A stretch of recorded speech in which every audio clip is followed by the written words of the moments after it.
Give it a couple seconds here. Get some more guys in the room.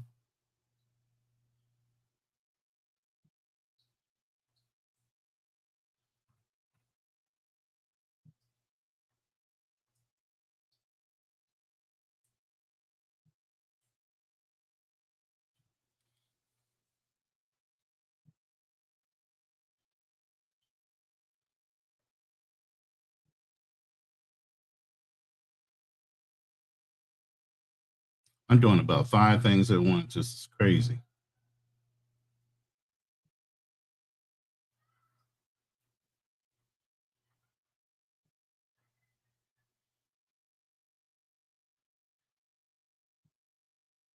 Shout out to everybody in the room. Please hit the like button, share the live. Could be a very interesting conversation depending on which way the conversation goes today.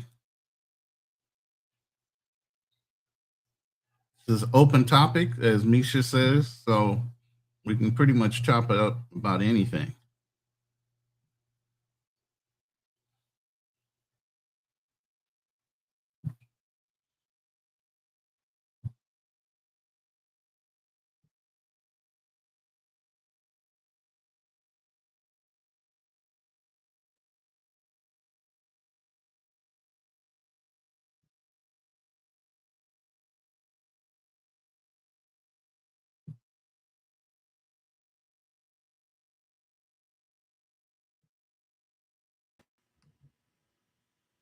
Let me check the chat real quick. Hey, what's up?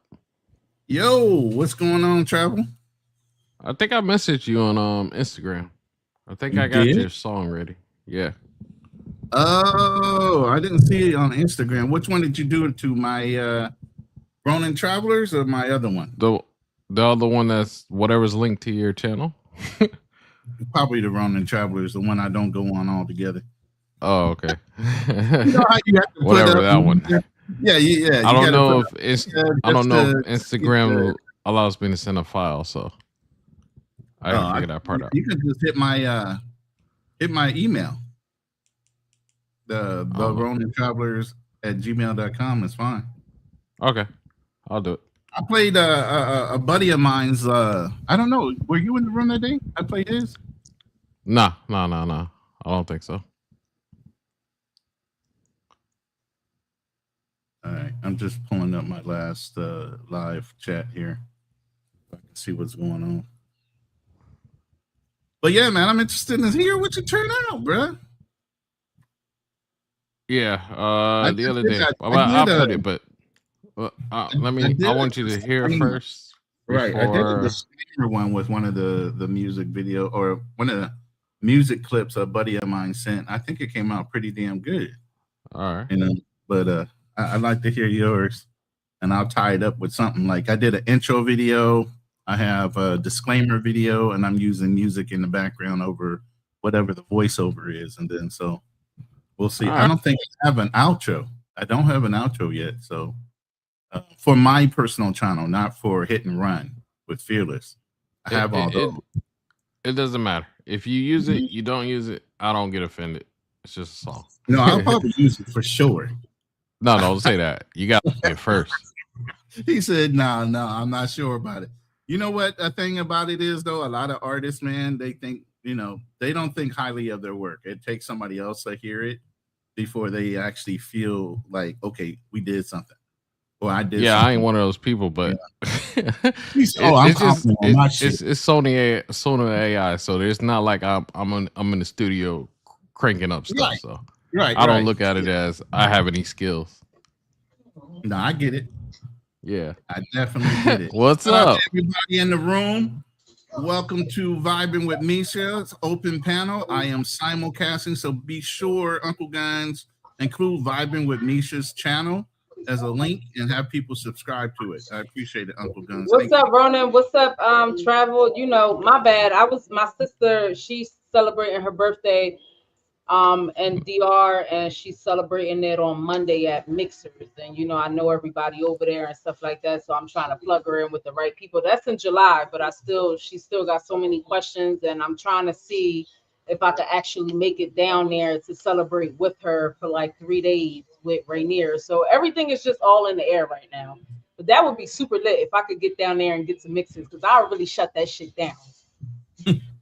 Okay. When are you planning on going to mixers? Rainier's birthday is July 3rd. Her birthday is July 4th. I'm trying to go out. If I could go out there, I might be there. Yeah, I know. Oh, okay.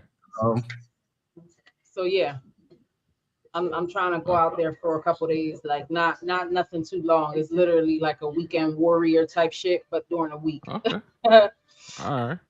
Yeah. Yeah, I plan to travel around a lot of cities. I plan to go to always Santiago. I'm going to Banal for the first time.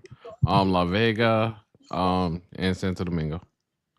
So she was asking me, is there any strips or anything like that in Santo Domingo, because she doesn't want to go to like a club every single day. And I told her, you know, every time we go down there, we get like houses that got grills and pools for nights that we don't want to go out. But this is her first time in Santo Domingo. She went to Punta Cana before, and I'm trying to tell her, like, it's hard for me to explain exactly what they could do because it's just girls. It's like 3 to 4 girls that are traveling from over here to over there. And I'm like, listen, either you get a house with a pool and make it to where as though, you know, you spend a couple days inside a house, get some food from the grocery store, have some drinks with your girls, take pictures, put nice bikinis on and stuff like that, and eat and lollygag.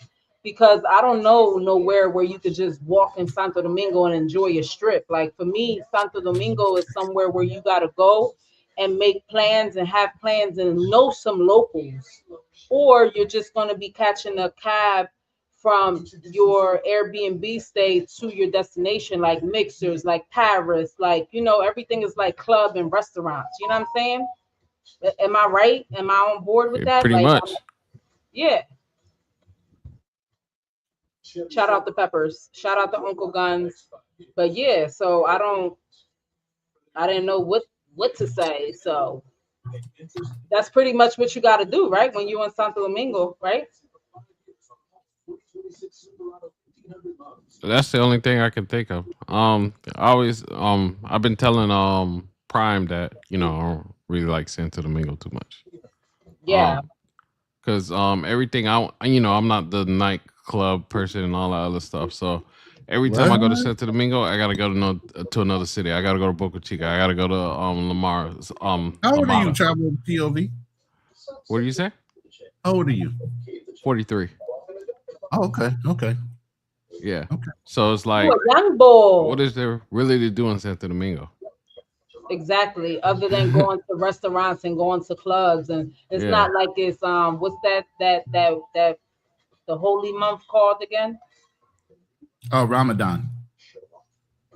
What? Are you talking about for a Muslim?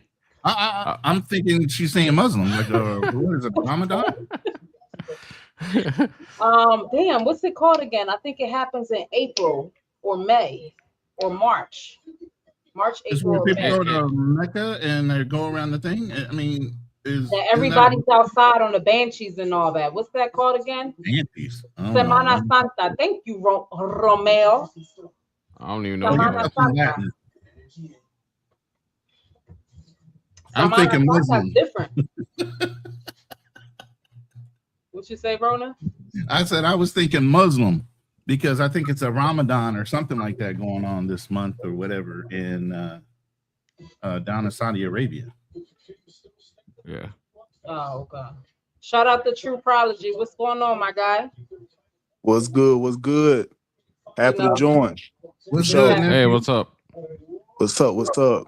Just had to pull up on the gang. I haven't been on live for a little bit. I just be doing my own thing with my little one, you know, going to the park. She keeps me busy.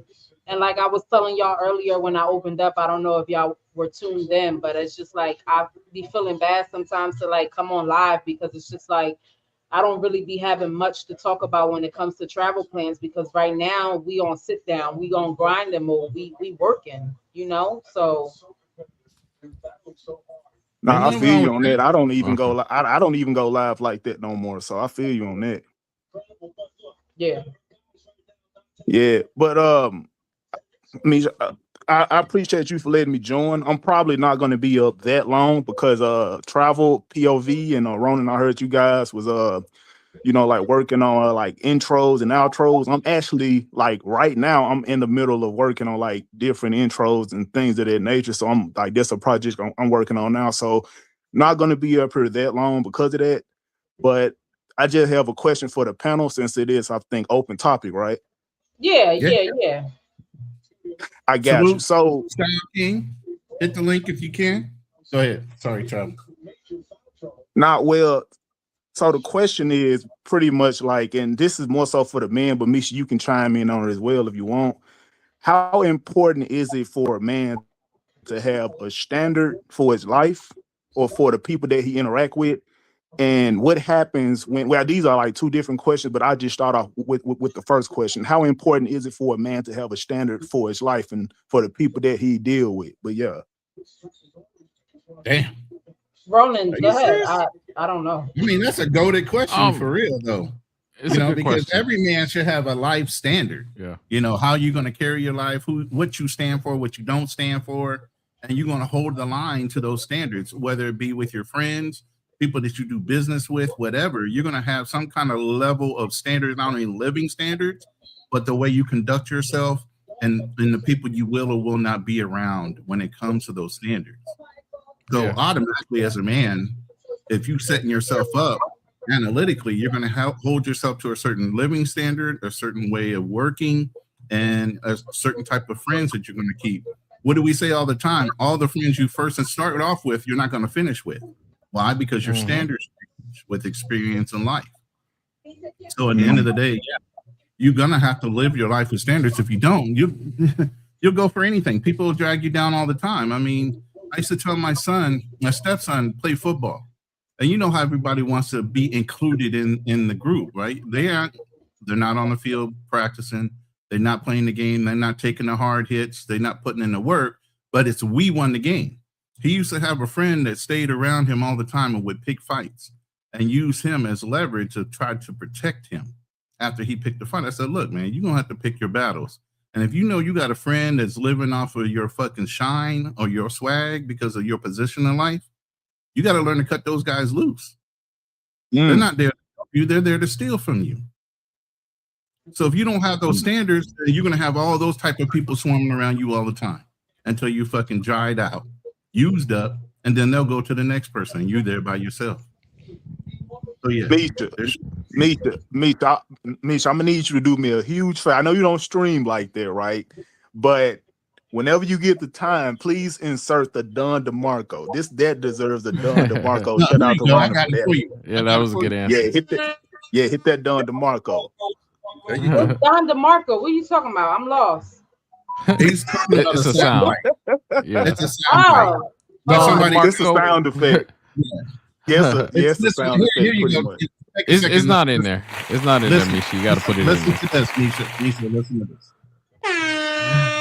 There you go. Yo, why? Oh shit, it's in there. Y'all don't be y'all gatekeeping. Y'all gatekeeping. Why don't got He that? said we gate.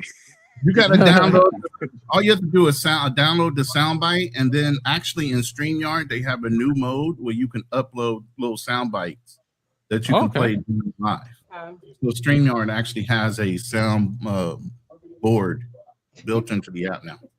I didn't even know we had that. I had to look at the soundboard. I never looked at it. It's so go ahead, Travel. I gave my answer. Go ahead, Travel. All right, even though he took all the win out of the sailing with his answer and everything, Yeah, but I feel like to the me, answer was perfect. Yeah, you can't let Ronan go first. He gonna steal all the thunder. I know, right? My thing would be more of not a set of standards, but a set of morals. Meaning, like, I hold my own self to a higher standard. Meaning, like, everybody around me, I don't look down on people. I don't do anything else, but I keep myself at a higher standard. I keep myself at a certain standard or a certain morals that I live by, and those who rock with me will fall with me and stuff like that. And I don't fall. I work a lot with what I would say like homeless people or people going through things. So I always keep myself with my morals and try to put my morals onto them. and try to show them ways that they can succeed in life. So, you know, you can't sit there and say, "Oh, I'm too good for this. I'm too good for that." I'll put myself in the middle of any of those dudes, and hopefully, you know, I can talk to them. Hopefully, we can get better. But as men, I think we need to form a community and make ourselves better. So I like your that's how I answer. look at the things. Yeah, Yeah. I would say my Honey, answer man, I is appreciate similar that. to travels, Yeah. even with females around me. Like I would expect that the people that I'm around, I ain't gonna say you have to be like me, but you have to hold yourself to a certain standard for sure. Right. Yeah. So my answer would be similar to travels. Definitely. Yeah, yeah, these some really good answers, man. Pretty much my answer is similar to you guys. You know, I've lived my life I lived like the first, I say 20, 23, 24 years of my life with really having no real standard. It wasn't really until, you know, I lived my life and, you know, like I don't necessarily want to say travel, but I pretty much searched within myself and, you know, experiencing other people is when I actually develop a standard for myself and standard for others. Pretty much like when I interact with people to know who I want to deal with, who I don't want to deal with, you know, just to like overall see like hold on, give me a second.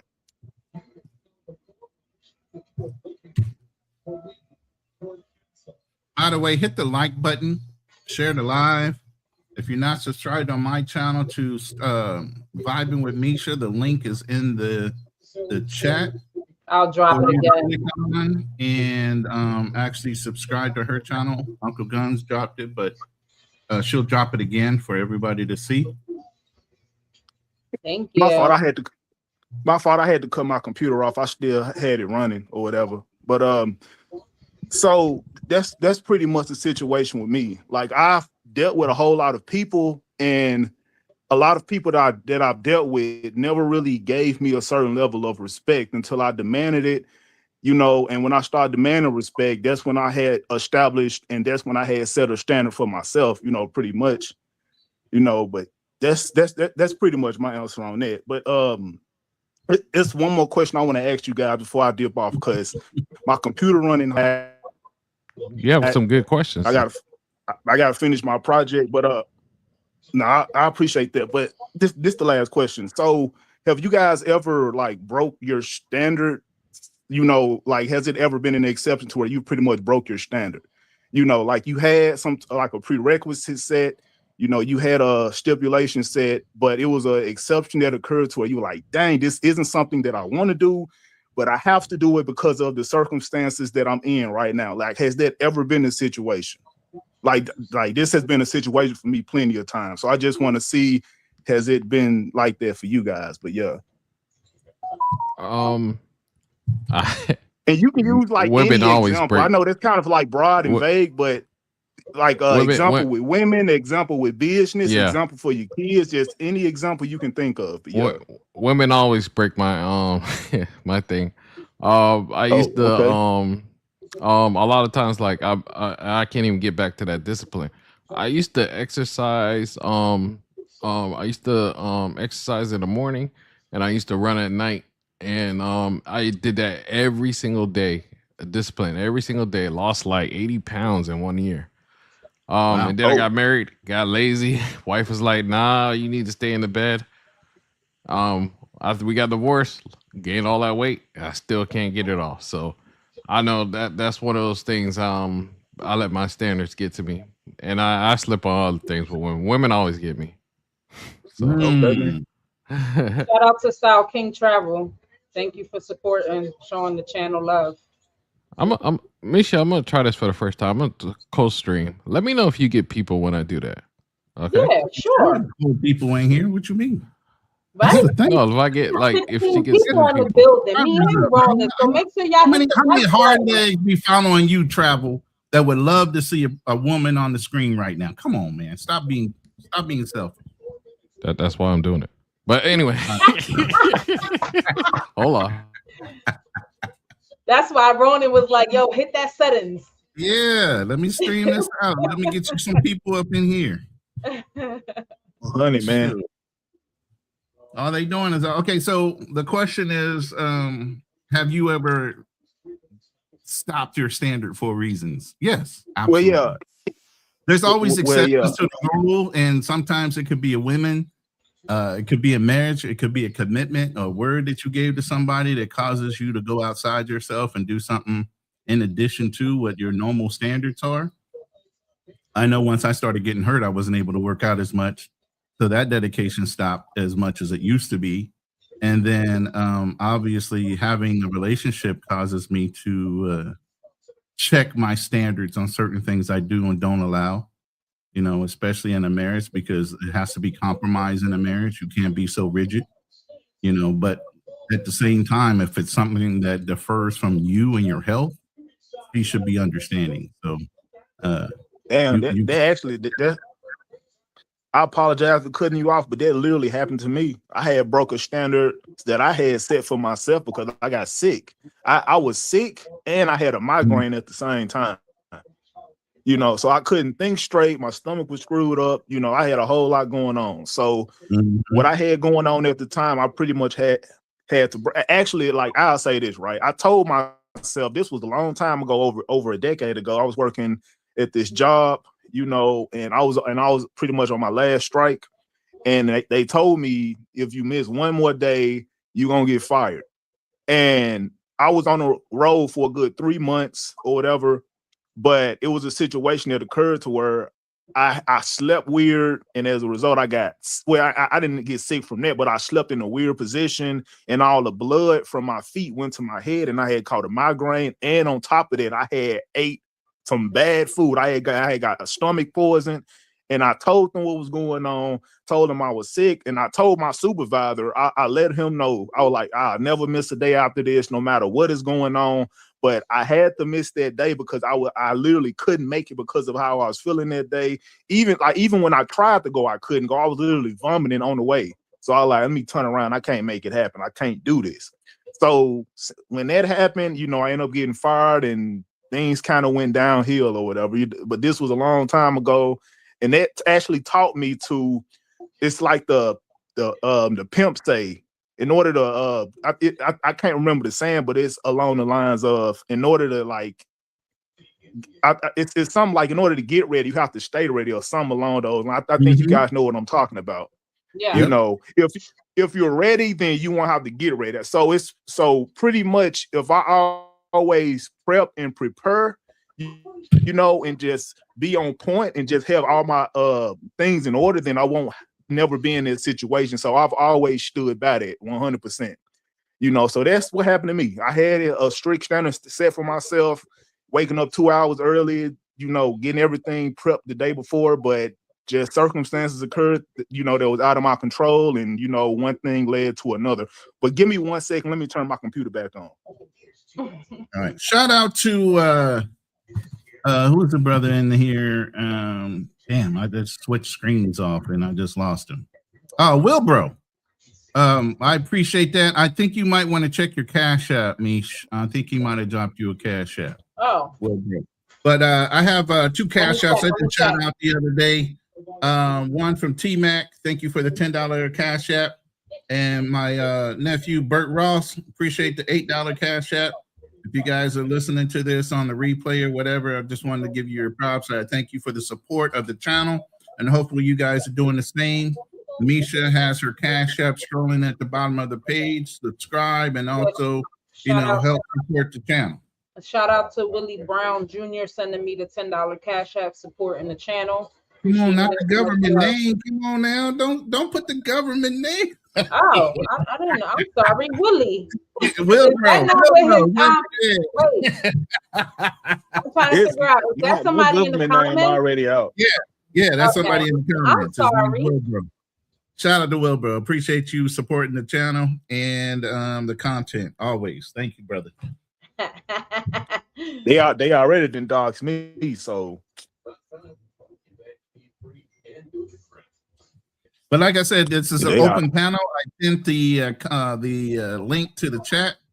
If you guys want to come up and chop it up with us and talk about whatever current event or whatever you guys want to talk about and travel, We're more than welcoming you to join the panel. All we do is ask you to drop a like and subscribe to the channels. Everybody up here has got a YouTube channel, so it's always helpful to support each other. All right, go ahead, Mish. Hi, Sarah. Thank you for pulling up in the chat. If it's not a you know, one of those pages that like to start trouble. Let's go World Cup. Let's go. Yeah. Who you going for in the World Cup, other than the U.S.? Are we actually in it? I ain't gonna lie, I don't know nobody in there either. Yeah. I would go for Jamaica, but I don't even know if they're in there. Yeah, I'm not even paying attention to it, to be honest with you. I'm seeing the jerseys and the hats, and I'm very much into fashion and like getting dressed up, and I'm very, very girly. So I was just looking at the jerseys just to put some little cute fits together. But other than that, I ain't really paying attention. Okay. Yeah. Anybody here a Knicks fan? I got a no. Rainier is. Oh, okay. So I know he's excited. Yeah, he's excited. What's the series at right now? He needs the Spurs to win. I don't really have a dog What's in this fight. I'm a Heat right fan. now? I'm a Heat fan, so he's Misha, kind of my what's rival. the series at? Is the series like close, or what's going on? It's usually when 3-1. they want somebody else to win, they want to bring the game home so they can win at home. So they'll let a game slide so they can bring it back home and get that final win. And yeah, so it's 3-1, but Rainier needs the Spurs to win, so that way he bet that it will be 4-2. Oh, okay. Yeah, so he lose his bet completely if the Knicks win today. But yeah, he's a Knicks fan for sure.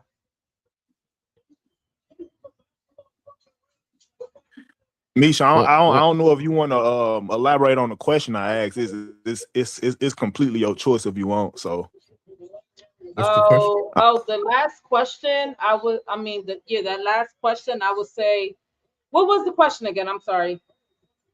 Is there certain standards that you broke or something like that? You said. I'll pose it again for you. So the question was, damn, I'm forgetting my own damn question. It's like, have you ever, like broken your own standard because of some weird circumstance that happened to you in your life? I think that was the question. Oh, okay. And that could be anything, like it was a standard you had and you broke it because of your kids, because of your husband, because of like the job, it was just some weird that happened. You were like, I know I said I was going to do this and I absolutely need to do this, but I can't do it because of whatever. So, yeah. Yeah, I would say, since Ronan had brought up something about marriage and stuff like that, and y'all know I'm a realized BITCH and I keep it all the way 1000 with y'all. There is standards that I feel like I broke in my marriage when it comes to being in the house, keeping up with certain things like cooking more often. I'm a cook. I love cooking. Cooking more often, being less tired, things like that. And I'm going to say, when I traveled to the DR and when I traveled to Colombia, that's when I realized that I was slacking on. That's when I realized that I broke certain standards at home when it comes to like being more attentive to my husband. Because the way they are and the way that they cater to the men, like the way that you could go into the house, it could be 4 o'clock in the morning, and your Dominican wife or your Colombian wife, you tell them you're hungry. You was out with the guys drinking, and 2 of your friends come into the house, and here, if that happened to me, I would be like, tell these ninjas to get the F up out my house. I'm tired. My daughter's sleeping. Da da da. When you go to another country, especially the Latin countries that I've been to, it's not like that. They're very attentive to their men in the house. And I felt like, with work and things that go on here in America, I felt like that I was slacking on certain things. And, traveling to Colombia and DR helped me get back on my ball game, on my A game, however you want to call it. So yeah, for sure. That's big for Hold on. You got to recognize that this is a traveled woman, and she's admitting to certain things you would never hear a normal American woman admit to. Yeah. That's big. You won't hear that from two women at the same time. Yeah, even like when the women, you know, they're especially in the DR, how they dress, how they're very much into themselves, especially in Colombia. Colombia got that more on top than the DR, in my opinion, how classy they are during the day and how pretty they keep themselves all day long. So when I'm there, I kind of like, I be like, you know, I come home and I start shopping and I start, you know, going crazy because I'm like, this is like, I'm not doing this stuff at home, or I was doing it in the beginning of my relationship. And now I'm starting to slow down, or I forgot to do it. But then we traveling to these countries where there are women who do it all day long with no problem. So there are certain things that I, you know, some standards that I definitely broke at home. And I feel like that's a continuing thing. Like that's going to always happen until, you know, somebody like wake you up out of it, or you go somewhere and you see somebody doing something that men love. You know what I'm saying? Like, so yeah, that's my answer. I don't want to get too much into it, but for sure, like, yeah, I broke standards here I in got my you. marriage at home for sure. No, I got you. I'm back One on top million of it. percent. My hair is done. My nails is not done because I didn't get to the nail salon, but I'm dressed, not in crazy, you know, clubbing clothes, but I look cute in the house, and I'm trying to work on that. I'm trying to work on being more cute in the house, just like I am outside, because when I go to these countries, they are flawless. They are flawless all day long. And my husband tell me all the time, he's like, you Tell me know, about it. you look good, don't worry about it, da da da da. But I'm just like, no, like when I go to these other countries, they on top of it, My, 1000%, and I want to be my the lady same goes to way. the grocery store with her family looking good. I'm like, yo, where you going? I'm working and you going outside like that? You just going to the grocery store, but she with her family, so I already know what's up. You Nah, know, that's so Shout that's out funny. to Carl they B. know we're Shout not out looking at to men. Yo, DCPRC.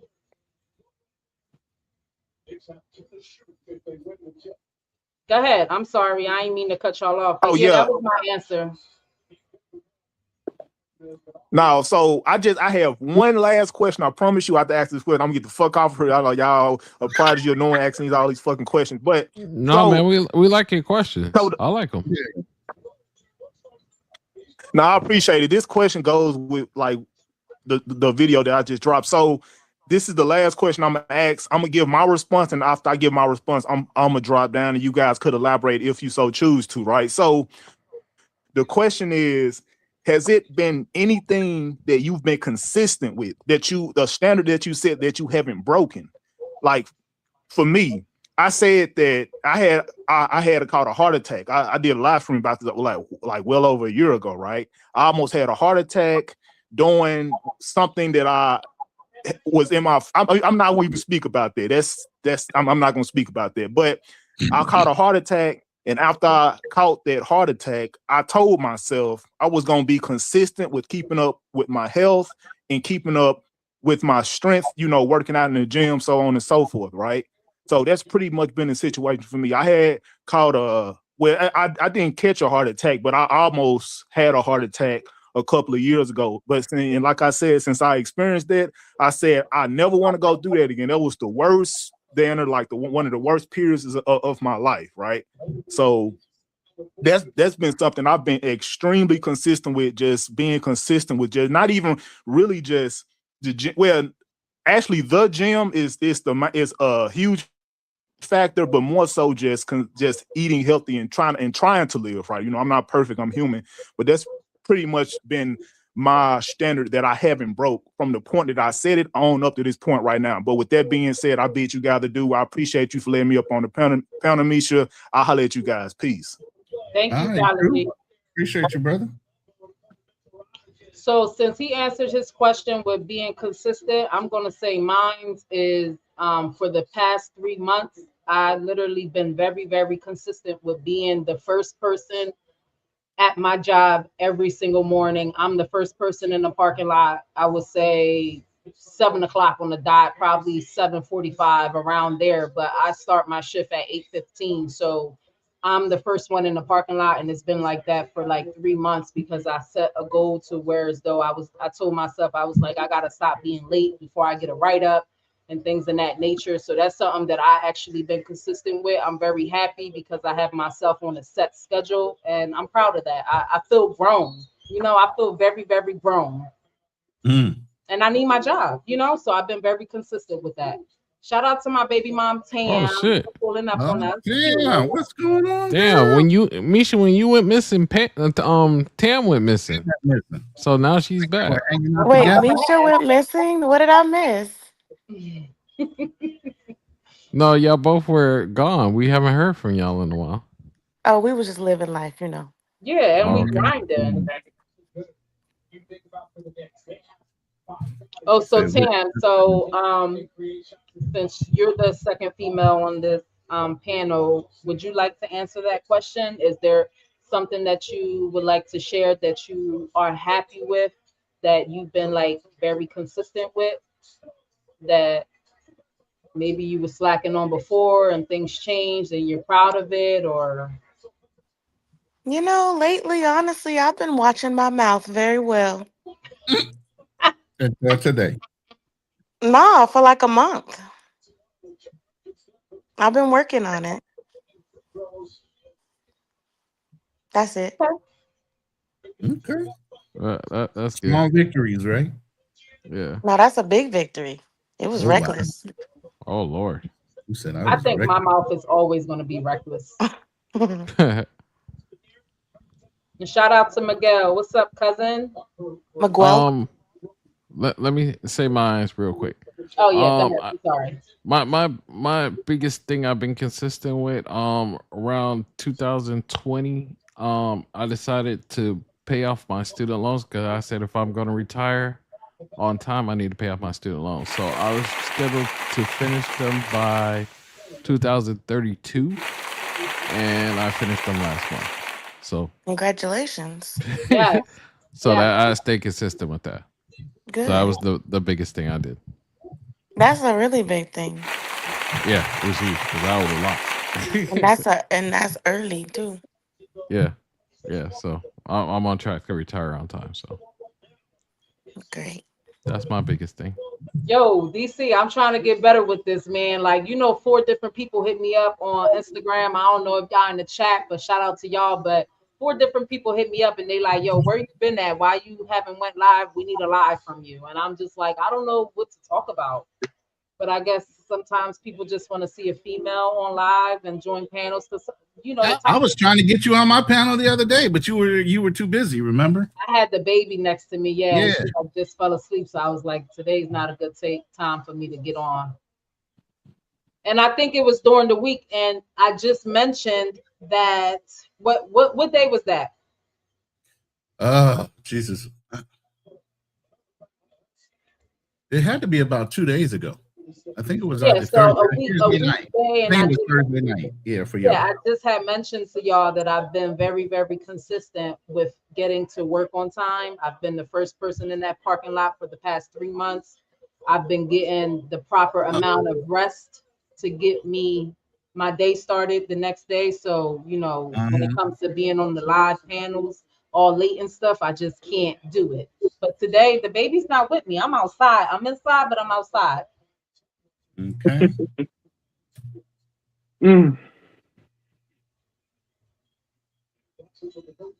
Oh, so my cousin sent you an intro video, but he ain't sent me.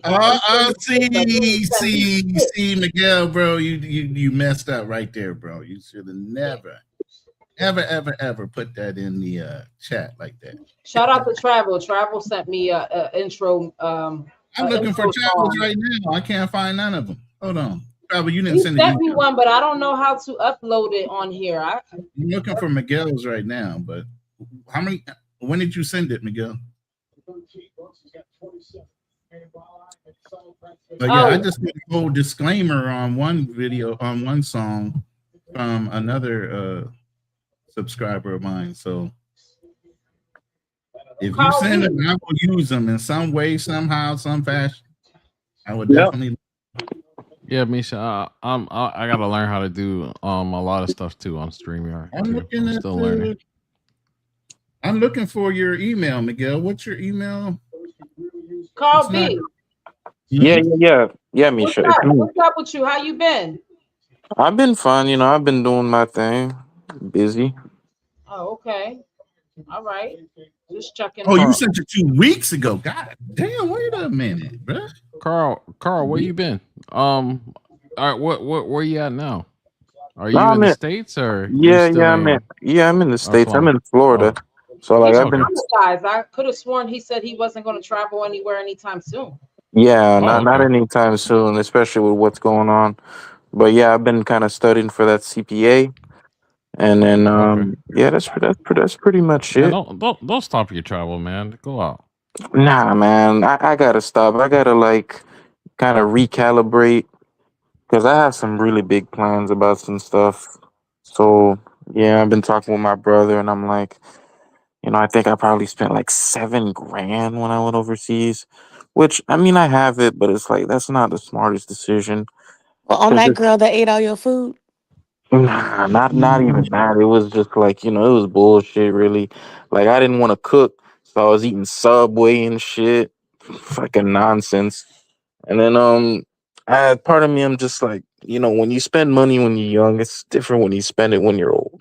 So I'm like, I know I can find a better use for the money. So that's kind of why I did it. And that I'm like, also I'm like, you know, I kind of I think I have like an opportunity to make a lot of money too here. So it's like I just need like a good 5 years here, and I should be able to at least be kind of set in my 20s. So the plan right now was like I was gonna get 2 remote jobs. That shit hasn't been working out, but I've been like applying to places, but they kind of want me in person. But if I can get it like remote, there's like 2 of them that I'm really looking at right now. One of them, they pay really good salaries too, and I just want to like kind of come back here and just focus on whatever it is that I'm doing without distraction, and then I can go out and do whatever else that I want later on. So yeah. Mm. Damn, why is everybody quiet? Because Shit. I'm in my man. Because I'm we were in my talking. email for this goddamn song. I can't find it, Like, I'm damn, sorry. I had to I grab a We said were slice of something talking. pizza. wrong. My man. My shit's bad. buried. It's buried, Miguel. I gotta have you tell me what your email is in the back. I had to grab a slice of pizza. But If I yeah. don't check my email that day, it's gone. Man, damn. Now I really So, want to hear it. Go ahead. hey, What up, Style King? Buenas what's up? noches. Buenas noches. How you Yo, doing? what's up? What's going on, my brother? And thank Not y'all for much. letting me Man. join the panel too. Thank you. I appreciate y'all. Yeah, and then drop me your email when you get in the back chat, Miguel, because it'd probably be easier for me to search your email address and gotta scroll through all these emails that I don't look at. I try to keep my stress to a low, low, low. I ain't trying to look at all the junk email coming in I my. gotta. Well, nah, I don't have a question. I was gonna say I had a question, but I don't. That might be a bad question. Why? There's no All right, bad questions, just all right. bad intentions. Do you guys know Haha Davis? Ooh, no, Cool. I don't. Okay. I Well, know he's who a that is, Travel. I know who Haha Davis is. all right. It's a He comedian. recently went on Shannon Yeah. Sharp's channel, and he talked about his girl, him watching his girl. I guess they're swingers, and watching Mm, his girl get plowed by another man. What? How do wow. y'all feel about that? Mm. No. In the end, he's like, "Oh, I hope it never happens again." Out that side, um, could y'all, as men, watch your partner um get done like that by another guy who's bigger than you? By the way, that's what he said. And as a See, my girl, guy too would you fun. be okay with your man allowing you to do that? How about that? What the fuck? Who Who wants She to go trying to first? eat, bro. But anyway, Wait, one person at a time. Go Fuck. ahead, Roman, start off. yeah. No, and it's up to her. No, I'm not comfortable with it, and What do you mean it's up to her? it's up to her if it's the other way around. You get what I'm saying? If we're hunting together. Oh, is she allows you to do it? Yes. Oh, okay. But me, nah, okay. I'm selfish, and she just got to be down with that. Yeah. I feel the same way. To me, I'm like, this new generation is different. You know what I'm saying? So maybe it's not because Diddy was doing back it. in my day, switching on some girl that was random, that was fine. But mine, nah. That was his wife. He said his wife. Yeah, nah, I ain't doing that. All right. I ain't doing that. But go ahead, Travel. Style King. Y'all got time on your hands right now. Come up with a name. Hold on, I'll be right back. Bro, that was. I just saw that. Shout out to O'Shea Duke Jackson just dropped a video on there. I ain't even watched that yet though. But that's pretty wild. I don't think I would do that just because if you in love with somebody or you feel like you got emotions tied to somebody. I don't know. I think that's an ego thing. Like if you let your ego get the best of you and you do that, you kind of putting yourself in a position to where now he not feeling too great about himself. He destroyed his own ego doing it. So I wouldn't do it. Okay, but if somebody said, do it for $1 million, would you do it? Nah. I mean, it's not really about So the $1 money. million that's going to change your household completely, and you don't never got to see that person again. You won't allow your wife, to do that.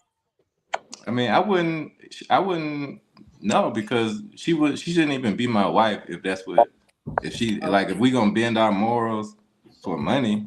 That's called like selling your soul to me. Right. I'm only asking because I know money change a lot of mindsets. So that's the only reason why I said that. I don't agree. I don't agree with it. I'm not into that. And if who's that? And if my partner, was talking to me about it because he wanted me to do it or whatever, he won't be my partner. I'm sorry. Mm-hmm. Tam, how you feel about that? No and no. He said, nah, she ain't going. She's straight up blunt and quick with it. No and no. Ain't doing either.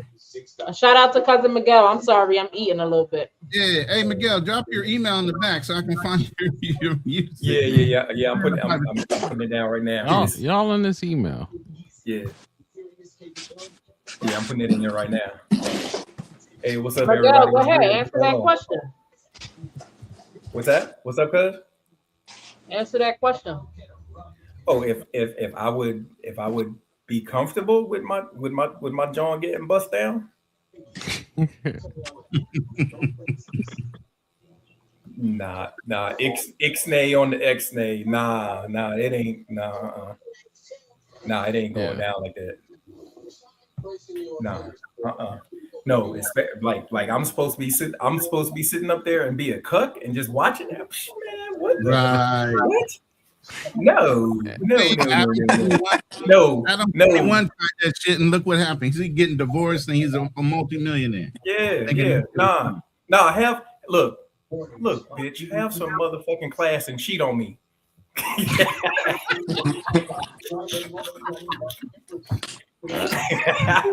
some class to yourself. Have some class. The couple plug talk. Is that situation really going on, or is it for clout? What, as far as Adam 21 and his wife? Yeah, is that that's really going on? It's been in the No, they said it. They said it was fake. That Really? that she didn't really file and somebody stole their thing, which I think she filed, but then she changed her mind. But but she said I something. don't, She made up an excuse. I don't know why she needs to leave. He was accepting of it anyway. So I mean, what's the point? Right. Like, You giving Yeah, up but a at the bad same thing? You at trying the to go same independent? time, like Misha was saying, if he lets you do that, do you look at right. him the same? I mean, but come on, Adam 22's always been a lame.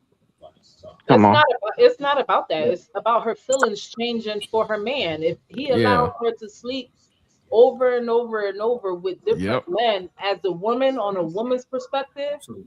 I would feel some type of way like, damn, do you really care about me, or you just tossing me around because you know this is what we like to do for fun? Like, I would eventually look at you different after I'm already used to that money coming in.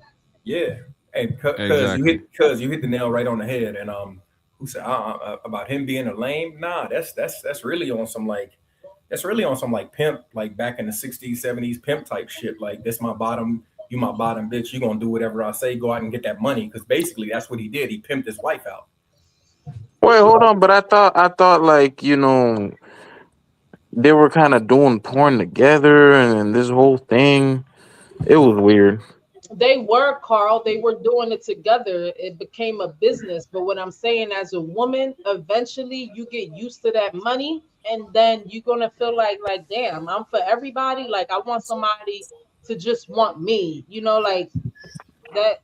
I don't know how to explain it. Maybe Tam can help me out with it because she's another female on the panel, but that's a weird situation. As a woman, like, I would eventually feel some type of way. Like, Yeah, I think I yeah, would end up calling for a divorce too. Like, I'm cool yeah, off you. You let me be cool with other men in front of you, and I've done like that. That situation is different. Mm. I'm cool off you. yeah. I Like, can't. I need, yeah. I gotta take your word for it. I can't explain it from the woman's standpoint, but what I can tell you is from the guy's standpoint. If you're gonna do something like that, he's got to be gaining something. And I think just off of that one video, like, and all the views and everything, and all the, man, they made millions off of that. So to me, he pimped her out. He pimped her out. And like you said, YB, they was he's always been doing some stuff like that, but it didn't blow up, and it only blew up because it was salacious. It was like, yo, this man is letting his wife get piped down by a porn star. Like, yo, that's, come on, man. Dang. Yeah. People But was yeah, that first 15 seconds Yeah. was hot. I'm telling you already, I'm using that shit. yeah. I appreciate it, bro. At least, I bro, I don't know equal about y'all, opportunity. but I tend to have a little bit of a different opinion. Maybe it's new wave, but I don't really care that much, to be honest with you. I wouldn't go so far as like pimping her out and stuff, but most of the women that like, or most women nowadays, I wouldn't say they're for sale, but it's like, come on, they're. I live in Miami. They're all going, so yeah, So Carl, that don't really surprise me. Hey, Carl, all so you're going.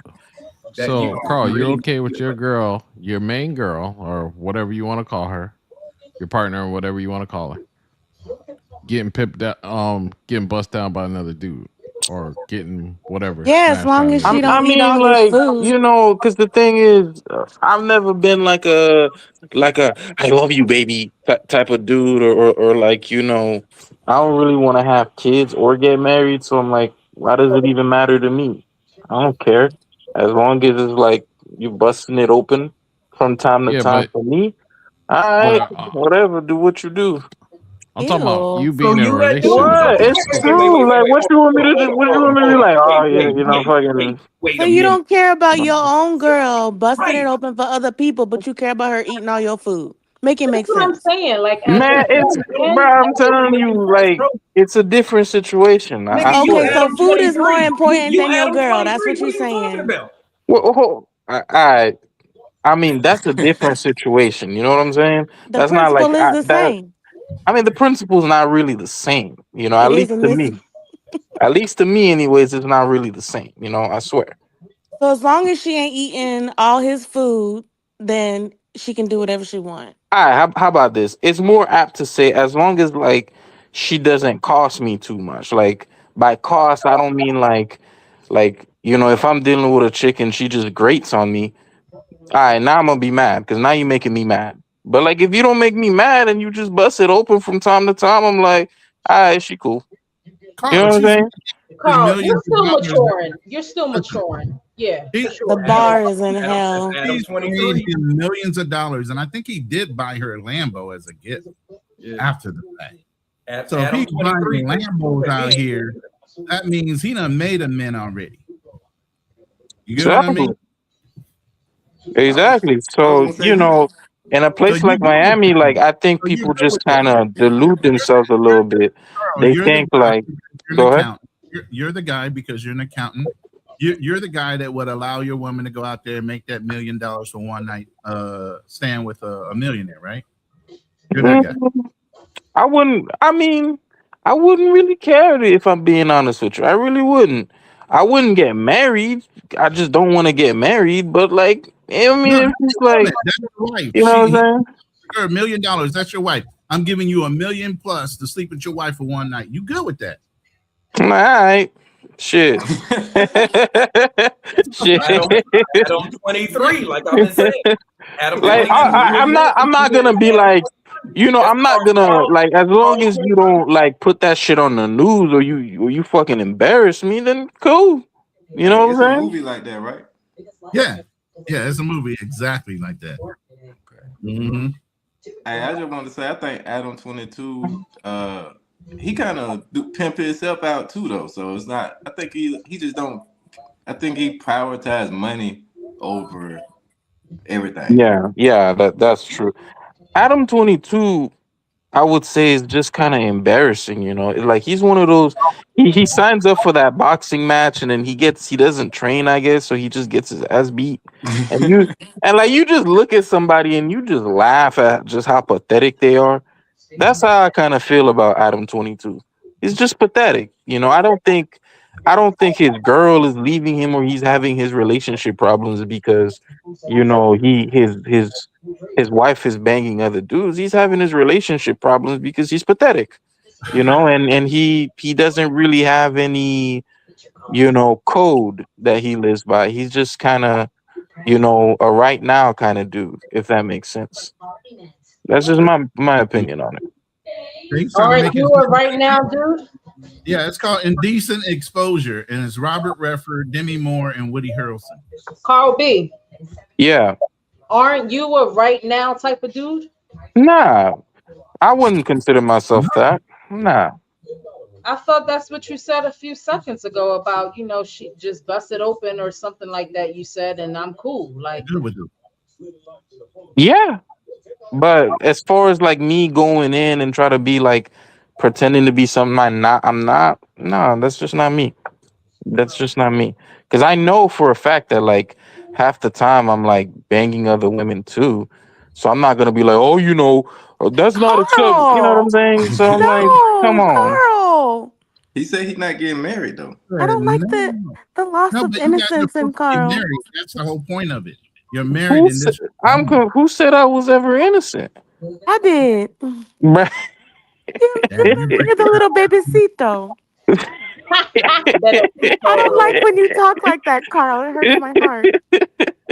It hurts my heart. No, Carl. but that's kind of like my views on it, especially growing up in Miami, bro. They'll do anything. So I'm like, yeah, but I've seen too much. So I'm like, the I don't world is really have bigger no than type of Miami, feelings and about it's sad that that's where you are brought up at, and that's how you look at women because of the women in Miami. But the world is bigger than that.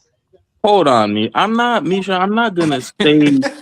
Hold on. It's not so much like specifically the women in Miami, but it's more like that's how people are going to be when they have opportunity and choice to do what they really want to do. And that's all Miami really is. It's a lot of people who have gotten the opportunity and choice to do what they wanted to do regardless. That's all. If it was the same way in Wyoming, you'll have like a bunch of ladies in Wyoming doing the same thing on, you know, I don't know, tractors or something. I don't know. With the Yeah. cows. Yeah. Well, not with the cows, but you know what I mean. No, not with the cows. I'm saying we're not in the Some people bestiality do, on here. Come on now. you know, yeah. But I'm just saying. I Yeah. had a So question it's for like Misha. it's a new era. Cousin, that comment is for you from Vontae. Let me see. He says, "Big brother Miguel, how are you? Congrats to you and Unc Jay for the success at the hotel. Yeah, Oh, yeah. yeah, thanks, bro. All is well. Hey, we doing big things. So, Oh, you got a hotel in Cartagena? yeah, Oh, Rooftop shit, bar, too. salute. yeah. Say it Thanks, bro. again. You got a rooftop bar too on Oh. top of it. So Oh, he doing his thing out there. Okay. Yeah, it's definitely going down big out there with all the events and everything. So yeah, so everything is good, man. Wow. But shout out to KB. I didn't know he was KB. Is like whatever, yo. Oh, 1 second. Since you didn't know he had a hotel, just to let you know, on my channel, I have only one video that I posted, and that was a tour of their hotel. It was my stay. I stood there for 2 weeks with my husband and my daughter. When you get a chance, go look at the video. I literally walk you through the whole thing. Yeah. Oh, that's dope. Yeah. Oh, cuz wait till you come back. Wait till you see the wait till you see the improvements that we made. There's some renovations. Yeah. Oh yeah, y'all improved it already. Oh, that's right. Yeah. 1 second. Let me read this comment. All right. KB by from Black Cleaner, he says KB heart is jaded. Mm-hmm. Luther Vandross. Hey, man, I'm seeing KB in a new light, bro. KB out here slaying, bro. Oh man, okay. But yeah, because we got rid of I don't know if you remember like the grass, like the fake grass and stuff. Cause oh yeah, so like when people would spill, like the ant, if you was wearing slides out there, I was like, ants, like these ants is out here killing us, because we had no way of cleaning it up. So down by the kitchen, we pulled all of that up and we tiled it all the way around, and then up on the top in the VIP, it's wood floors. We switched out all the lights. It's I know that got it looking more spacey. Floor like that. That's what's Miguel, up. I won't make it this year, but possibly next year. Oh, that's what's All up. That's what's up. Hey, right. We'll be there, bro. And then we took the roof off over the pool. We still have the pergola, so we got the sun heating the pool because a couple of the ladies, they was like, hey, this water is cold. When we want to get in there for the late night splish splash, they was like, so we got the sun heating the pool all day. That's what's up. Yeah, so it's definitely going down out there. I mean, was it cold? Like you taking a damn, ice bath, or was it just? No, it wasn't even that. It wasn't even that cold. Nah. But it's definitely. So we took every time it rains here, they think it's an Antarctica wind. I'm like, girl, stop. This is nowhere close to any kind of Antarctica. You're gonna feel it, believe me. I'm gonna take them. I'm gonna take her out to Japan this winter. Yeah. So she can really feel some cold, and then you can come back and complain all you want after that. Trying to tell you, because I'm in Florida right now. I'm like, I'm ready to get back on the road though. So I bet you are. Yeah, you living it up though. Yeah, You doing your thing. business down there. Yo, Miguel, how's your lady friend doing that really got involved with you? I mean, you still got her on the team, I'm sure, right? Oh shit, he about to put you out. Yeah. She all right. She good. Oh, okay. Yeah. So Look, look, it's all good until it's not. So that's all. Hey, Ronan, you got a question? That's why I had to check in with you. Yeah, I know. The question on the table is Ronan. You think Darnell needs a coach? LOL. I heard you guys going in on. All right, so leave Darnell alone. I like Darnell. Yeah, Misha was in there giving her the motherly love and coddling situation going on in the damn chat. Yeah, well, I'm sitting here ripping on Darnell about holding him accountable. Before you start, the reason why I said that, I rocks with OTO. That's my guy. I have nothing bad to say about him, but I will agree with Darnell when Darnell said as soon as he got on the panel, OTO said, did you go get that haircut? So OTO went on him first. And then so that I will agree with Darnell. Like They be on down he, there. he asked This him is how what they you don't was. know, Mish. This has been going on almost 3 years. Years, yeah, years. 3 years. We've been holding this young man accountable.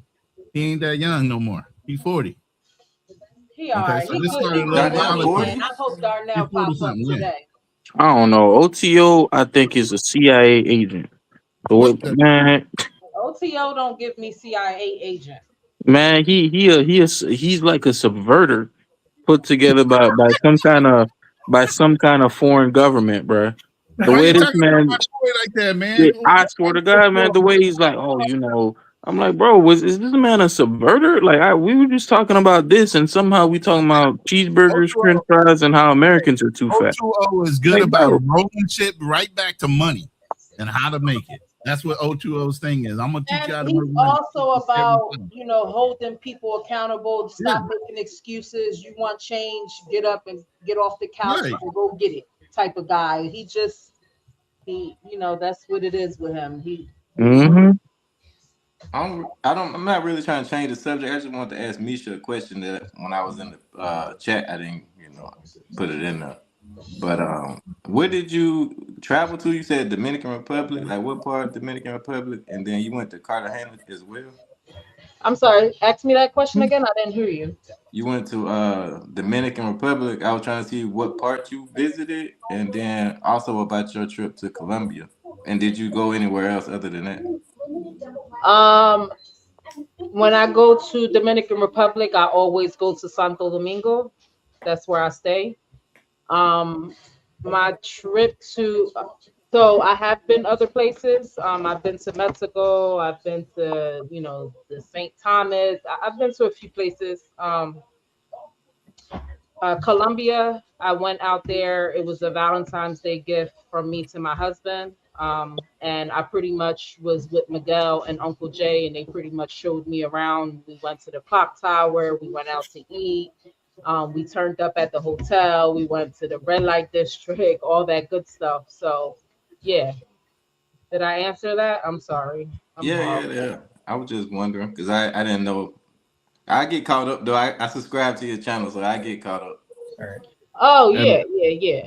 Hey, and Misha, your channel's growing. You almost at 500. Really? Like, damn. I haven't Yeah. checked it. because I'm looking at because for something. I'm like, dang, that's a So, lot. Style King, So when I travel, me and my husband, we pretty much like do DR for the most part, and we want to start doing Colombia more. Um, because the cost of living in Colombia is much more cheaper. You get more for your money in Colombia. Um, but we pretty much, hang out around the red light districts. I love the red light districts. I don't get involved, but I let my husband do what he want to do when we're in those countries. I'm not sure if you know too much about me. This is my first time seeing you on the panel, but yeah, that's what I do.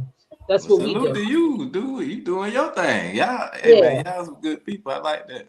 I'm Puerto Rican, so I communicate with the girls with no issues in Spanish. And yeah, we get it popping. Oh, okay. So And you I speak mind my fluent. business and I sit poolside and I wait until he's done. And I ask him, how Wow. was it? Right, That's Miguel? a lucky Miguel's a man right witness. there. He the luckiest man on the planet out facts, here. facts. That's I what's was up. chilling with Miguel at Marina while my husband was up in the room getting busy. I'm just sitting there chilling with Miguel, having drinks and stuff. I'm like, damn, Miguel, he should have took that one upstairs after Facts. something nice with She him. was I'm like, shit, we missed out on that one. So yeah. yeah. Nah, she was. She was like, oh, damn. Yeah. It was hey, it's definitely you know what I mean? It was some nice groceries out there, you know what I mean? Nah. And now y'all was saying I'm crazy? Yeah. That's Y'all not was saying yo, I was crazy? how do you call that crazy though, Carl B? That coming from a man, it's not called crazy, Yeah, right? but like, I mean, think about it. What would other women, if they heard you say that, what would they think? They They be with like, "You they with crazy they as." with Wait. I got your answer, Carl. Carl, I got Opinions your answer. don't pay bills. Look, I hello. got your Carl. I got your Say answer. that loud. So Cuz was down in Colombia changing minds because one of the girls was like, she told us we was out there sitting and she was like, oh my God, you're making me rethink my relationship and how I should be in my relationship, because she saw how they was interacting and she was asking me, she was like, yo, you don't get jealous? And she was like, why? I know where he's at, and this is not like what's up?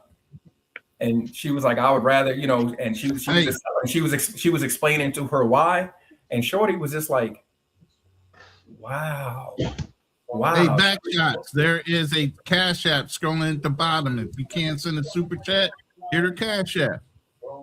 Yeah, she was pretty much like amazed. Like, it's just like how I was telling y'all earlier, how I feel like I was breaking certain standards in my household, being a married woman, like complaining, basically saying I'm tired, I don't feel like cooking, and I found myself not cooking as much as I used to. And then when I travel to these Latin countries and I see how attentive they are to their men, to tourists, to whoever, it made me, jump back on my game when I came back home. So yeah, for sure. Like she was like, I see, she was like, it's something that I want to try because I see how you are. And I'm like, yeah, like what's the issue? Like, if you are so-called this bad bitch, you go on Instagram, you put up all these fly pictures, you so confident. So be that way in real life with your man. If you so-called this bad bitch, be that way in real life.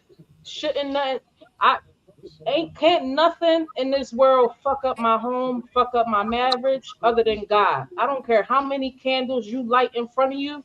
Nothing, no female, no none of that is ever gonna mess with my marriage. I am top notch. I am number one.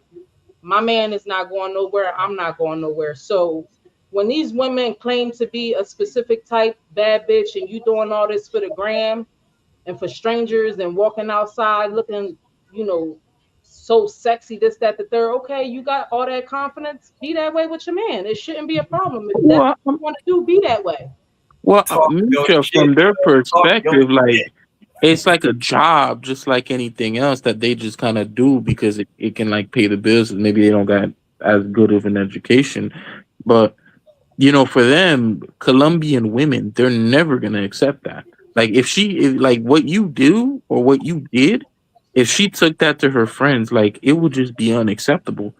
That's something that you would even have to hide from your own mother in a So country like Colombia. yeah, I understand that, and I've heard that from many women in Colombia, but I also hear that their issue is that Colombia is oversaturated with beautiful women. So if they were open to do that with their partner is still going to go behind their back and sleep with the woman that she brought into the home. And it happens here in America, but I don't think it would happen as much as it would in Colombia. And Colombia is oversaturated with beautiful women. Yeah, Bro, it sounds like So that. if It I looks was like that. her, I would probably be afraid too, even if I was confident out there, because it's just like he could be at Marina behind my back if I didn't accept it, smashing something, and I would never know.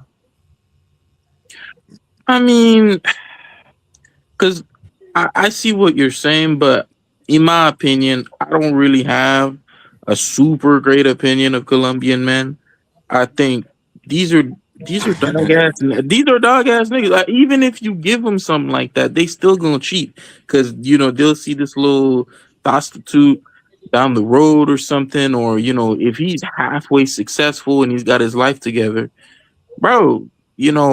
There's nothing you're gonna like. I've heard so many stories. It's like, But Carl, oh, that's why I had to really sit here and really think about it. Like, what man is really truly going to be happy smashing the same fucking girl for the rest of their life? I'm sorry. And if any Yep, man on here can't do going it. to say, oh, Misha, I'm going to smash the same girl Misha, because I love, no, Misha is 110% I right. love her and Misha, I'm gonna you be talking about smashing it. yourself Hold on, too. let me finish. Because y'all got me in my bag right She now. cooking, If yeah. any man will say that I'm gonna be smashing the same girl for the rest of my life, you's a fucking liar. because it's bad bitches all over the world, okay?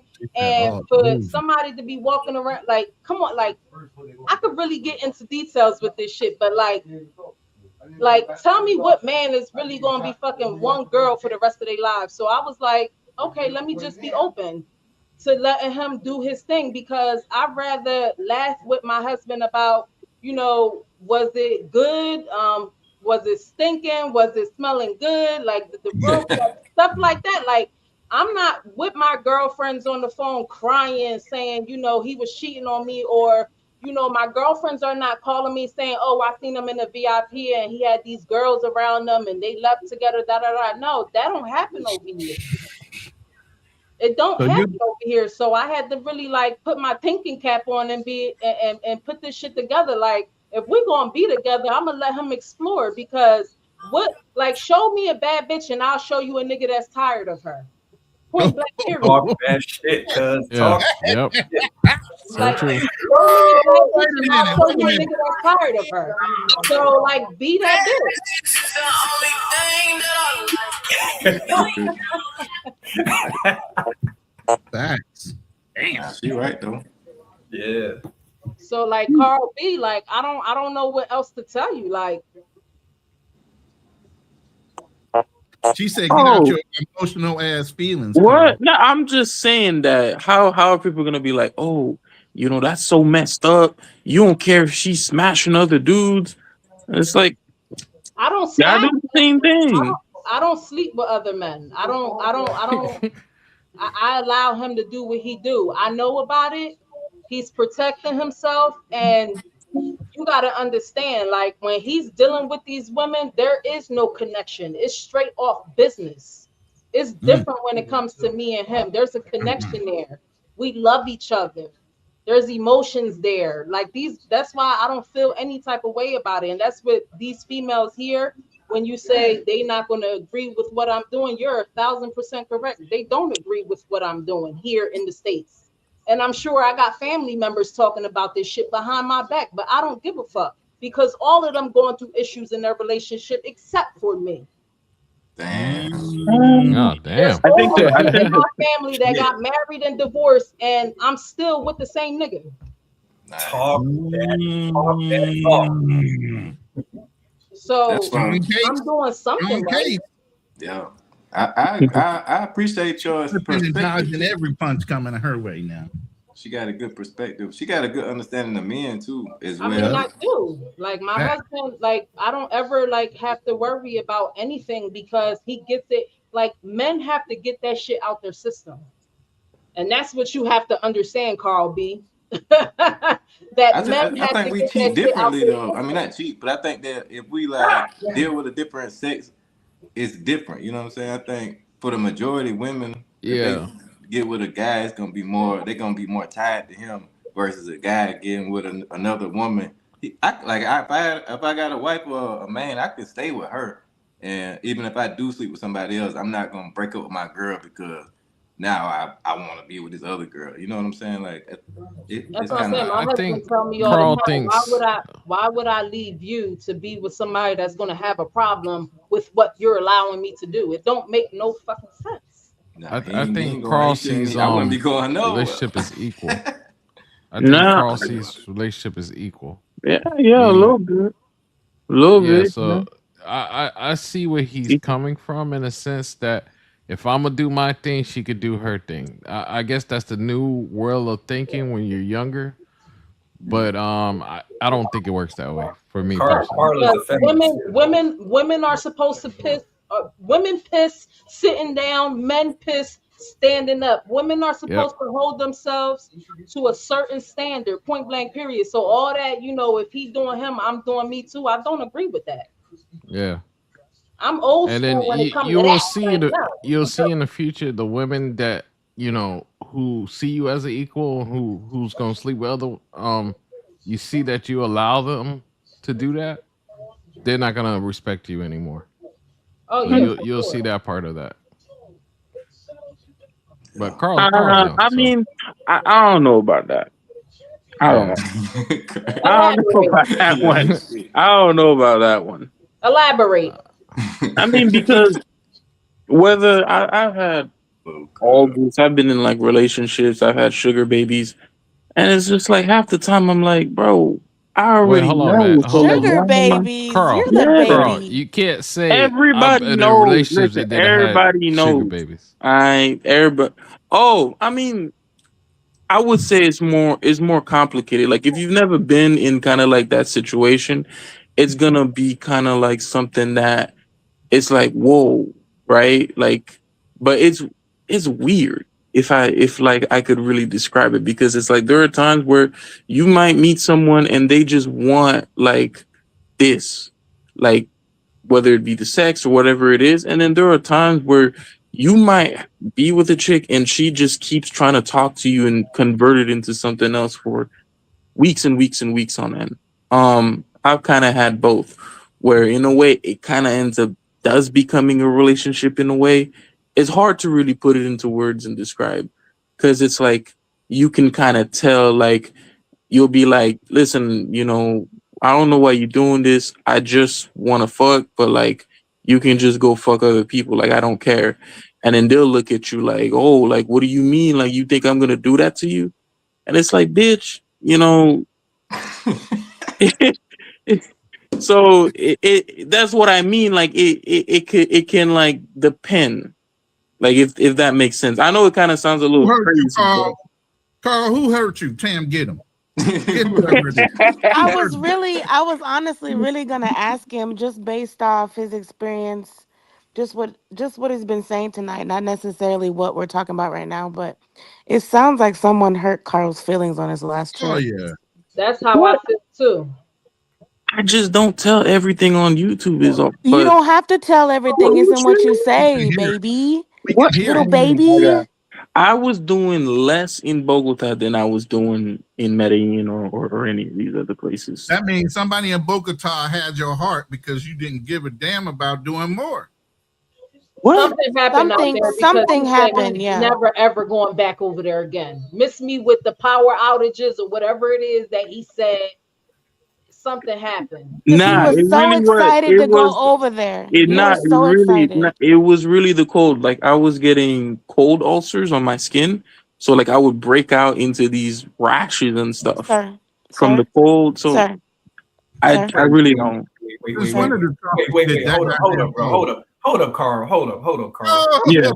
hold up, bro. You didn't have no lodgings. Nah, obviously I had lodgings, but Well, it how was you just getting? Well, cold. how you out in the elements so much that you getting cold like these cold blisters on your skin? Colombia, bro. It Bruh, ain't it's never that it's cold. Bogota. Every day it's like 50 degrees, and it was I've been during the there. winter time. I know. I've So been I there. came Guess in with what? the expectation of Hey, summer guess weather. what? I So I wore just bought I wore shorts. I wore a light jacket and I had me a honey to keep me warm at night. So Hey. my Hold on skin is fine. one second, y'all. 1 second. Shout out to Travel Unfiltered Perspectives for pulling up on the panel. What's going Formerly on? known as Black Man Travels, my brother, Lion's Den, Kinall. What's up, bro? What's up? What's up? What's good? Hey, what's going on, man? It's been a while. Glad to be back. Mr. Smooth. Mr. Smooth back there. Go ahead now. Hey, what's up? Yeah. Hey, what's up, everybody? Just Hey, enjoying the what's up? conversation, man. So Carl, you ain't take no lotion down there? You ain't take no like I just came Hold with up. some basketball shorts, some t-shirts. Basketball shorts. Yeah, I came in thinking it You was gonna on be like vacation. Bogota? You didn't do your research. that was your first time in Bogota? it was my first time in Bogota. So I just took some basketball shorts. I'm like, oh, it's gonna be all right. So I showed up and it's cold as shit. I was gonna pack the jacket too, but then at the last minute, I'm like, Carl, nah, I'm probably not even gonna need it. Carl, So Carl. yeah. Bro. As smart and intellectual as you are, you didn't check the weather app before you left. Nah, I didn't. I thought it was gonna be all right. I forgot about it, and I'm like, but I'm but yeah. disappointed in you, Don't forget Carl. about it no more. I mean, you know what? Experience and that history. That's just like you tell a kid don't touch the stove, and they run their ass over there and they put their hand on that burner. That'll be the last time they reach up for that stove. So that'll be the last time Carl don't check the weather report before Yeah, he goes. but that's Yeah. like when you go on vacation, you gotta know what to pack because like when you go to DR, you dressing half naked, right, Misha? Yeah, I mean, hey, we'll give it to him this one time. You know what I'm saying? Cuero, cuero, cuero, cuero. Pa arriba y pa abajo, cuero. No. Yeah, Morena. yeah, we'll give it to him this one time. But you still No, should have because we still should have expected had more out something of Carl to be because warm. Carl Still is should have had something Carl. to be warm though. Hold up. I want to get BNT involved in this conversation because he's Hey, been bro, around. y'all need to lower your expectations. Don't be putting me on these high Carl, you expectations, the man. one that be making yourself give us high. I'm Yeah, gonna Well, get. I don't say be giving me high like expectations and shit. You know I know that you've been way in easy. how conversation can for we a while. not, Carl? You the one put yourself up there, and we just trying to hold you up. But the fact that you didn't check the Don't do weather that. app, that's a big problem. Because Knicks that's like, Knicks looks like they about to win. Knicks won the championship. It's over. It's ooh, over. my best friend is sad. He's Damn, a they Spurs didn't even fan. give him a shot at doing it at home, huh? Damn, New York is lit right But you now. know, you've been to Colombia a lot of times. You've been all over the world, literally. So I know you've been listening in on some of these topics that we've talked about so far, and it's not just about Colombia. You know, the openness of women, their mentalities of accepting new types of relationships nowadays, breaking traditional stereotypes when it comes to relationships. What you got to say on any of what's been said up to this point? And welcome back, by the way, my brother. I'm good. I'm so happy to see you. You have no idea. Thanks, man. I appreciate it, You man. know? Hey, can you hear me loud and clear? Yeah. I mean, it's kind of funny because I'm hearing a lot of travelers doing their thing, but a lot of them sound like rookies. So doing a lot of rookie mistakes. Mhm. But I think people just need to manage their expectations, man. Like, you know, the whole point of you traveling is to try different experiences. And I think people have forgotten about that. They just focus on trying to find love and all this bullshit. I'm like, yo, listen, go back to traveling for the reason why you're traveling and just keep it simple. Manage your expectations and understand that, hey, women are women, man. Like people try to position women as like higher than thou in different countries. At the end of the day, they're all the same, man. It's like it all boils down to the type of women you meet. So If you true. meet low class women, you get low class quality. If you meet high quality women that are about their business, then you're going to get the end results of that. So for me, it's just like travel the world, create experiences, create relationships, like genuine relationships, and take it from there. I think a lot of people have made this more complicated than they're making it more complicated than it has to be. Right. I agree. Facts. I was gonna suggest Cali, Colombia too. I know you can speak on that as well. Like, Yeah, man, I've been traveling to Colombia since 2015. Been to 7 cities. My last trip was Cali back in 2023 or 2024, I believe. I think Roland tend to make fun of my trip. My last trip to you had a nice Cali. trip though. You had a good time. Yeah, of course, man. It's not just, brother. It's the cyclement of the photos. Hey, man, listen. Understand this. I'm part of the old school, man. I'm all about receipts, man. A lot of people traveling with no receipts. I show my receipts, and yeah, I think Colombia is a beautiful country. It's a great place to visit, but I think people get stuck on stupid on Medellin and Cartagena. Colombia has so much to offer, and even other countries have so much to offer, but I think people get caught up on the tourist spots. Yeah, because Cali is so much more better than Medellin and Cartagena put together. In my opinion, I love Cali. You been to Cali? Yeah, I've been to Cali twice. Oh yeah. It does. I went to Medellin first, and then it kind of turned me off to Colombia. And then I took a chance and went to Cali. I stayed for 2 months. I enjoyed myself a lot in Cartagena because of the hotel, Miguel and Unc Jay, and also they have a beach. But I like Cali more than. I got someone I can introduce you to if you decide to go back down to Cali with Love Crossing Borders, Andre and his wife, Andre. Thank you for introducing me. He put me on to a lot of stuff. Yeah. Thank you for that. You know what? Cali is my favorite city as well. Yeah, Misha, he's a big YouTuber in the Colombia space. What was that perspective? I said, go ahead. Go ahead. Sorry. Yeah. I said I like Cali as well. Cali was actually the second city that I visited back in 2015, and I fell in love with it. Particularly the fact that they're black folks, man. Black Colombians that look just like me. The culture, the food, the rhythm, the city. I love Cali. But a lot of people just get stuck on the Medellin, the Pisces. And they're truly missing out on the true essence of what Colombia has to offer. And Cali, if you really want to get that black experience, go to Cali. Not Cartagena, Cali. Yeah. I mean, I think just in general, the people seem more authentic, like to me. Like, because I've met like Paisas and stuff like that in Ecuador that don't, it's nothing like how Medellin is. Medellin is like I haven't been to Vegas, but I could imagine it's probably like a Las Vegas, like at this point with the tourism. If you tell people you're American, like they gonna automatically, I don't know how it is, but I didn't like it. I'll say this, man, and I may get some little backlash on this, but Cali has the most beautiful women across all of Colombia. I think a lot of brothers get stuck on Medellin because they're little white girls and they like that shit. But Cali has all that. Cali has the mulatto, the negras, the morenas, the blancas, the native, all mixed in one.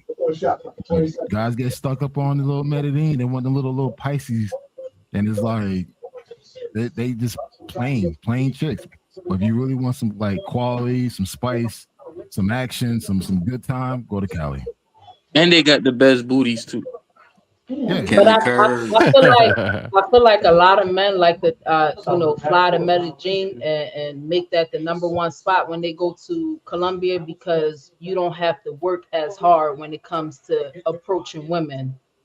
I mean, we have to understand the type of men that go to Colombia, the type of men that go to Medellin. I mean, you got to look at the receipts that some of these brothers are having in Medellin. They going on down there to mess with chicks that look like they got tattoos all over their necks, look like they on drugs. I mean, I'm sitting back. Listen, I've been quiet. I've been quiet for quite a while. I've been sitting back watching. I'm like, wow, you travel way out there for that.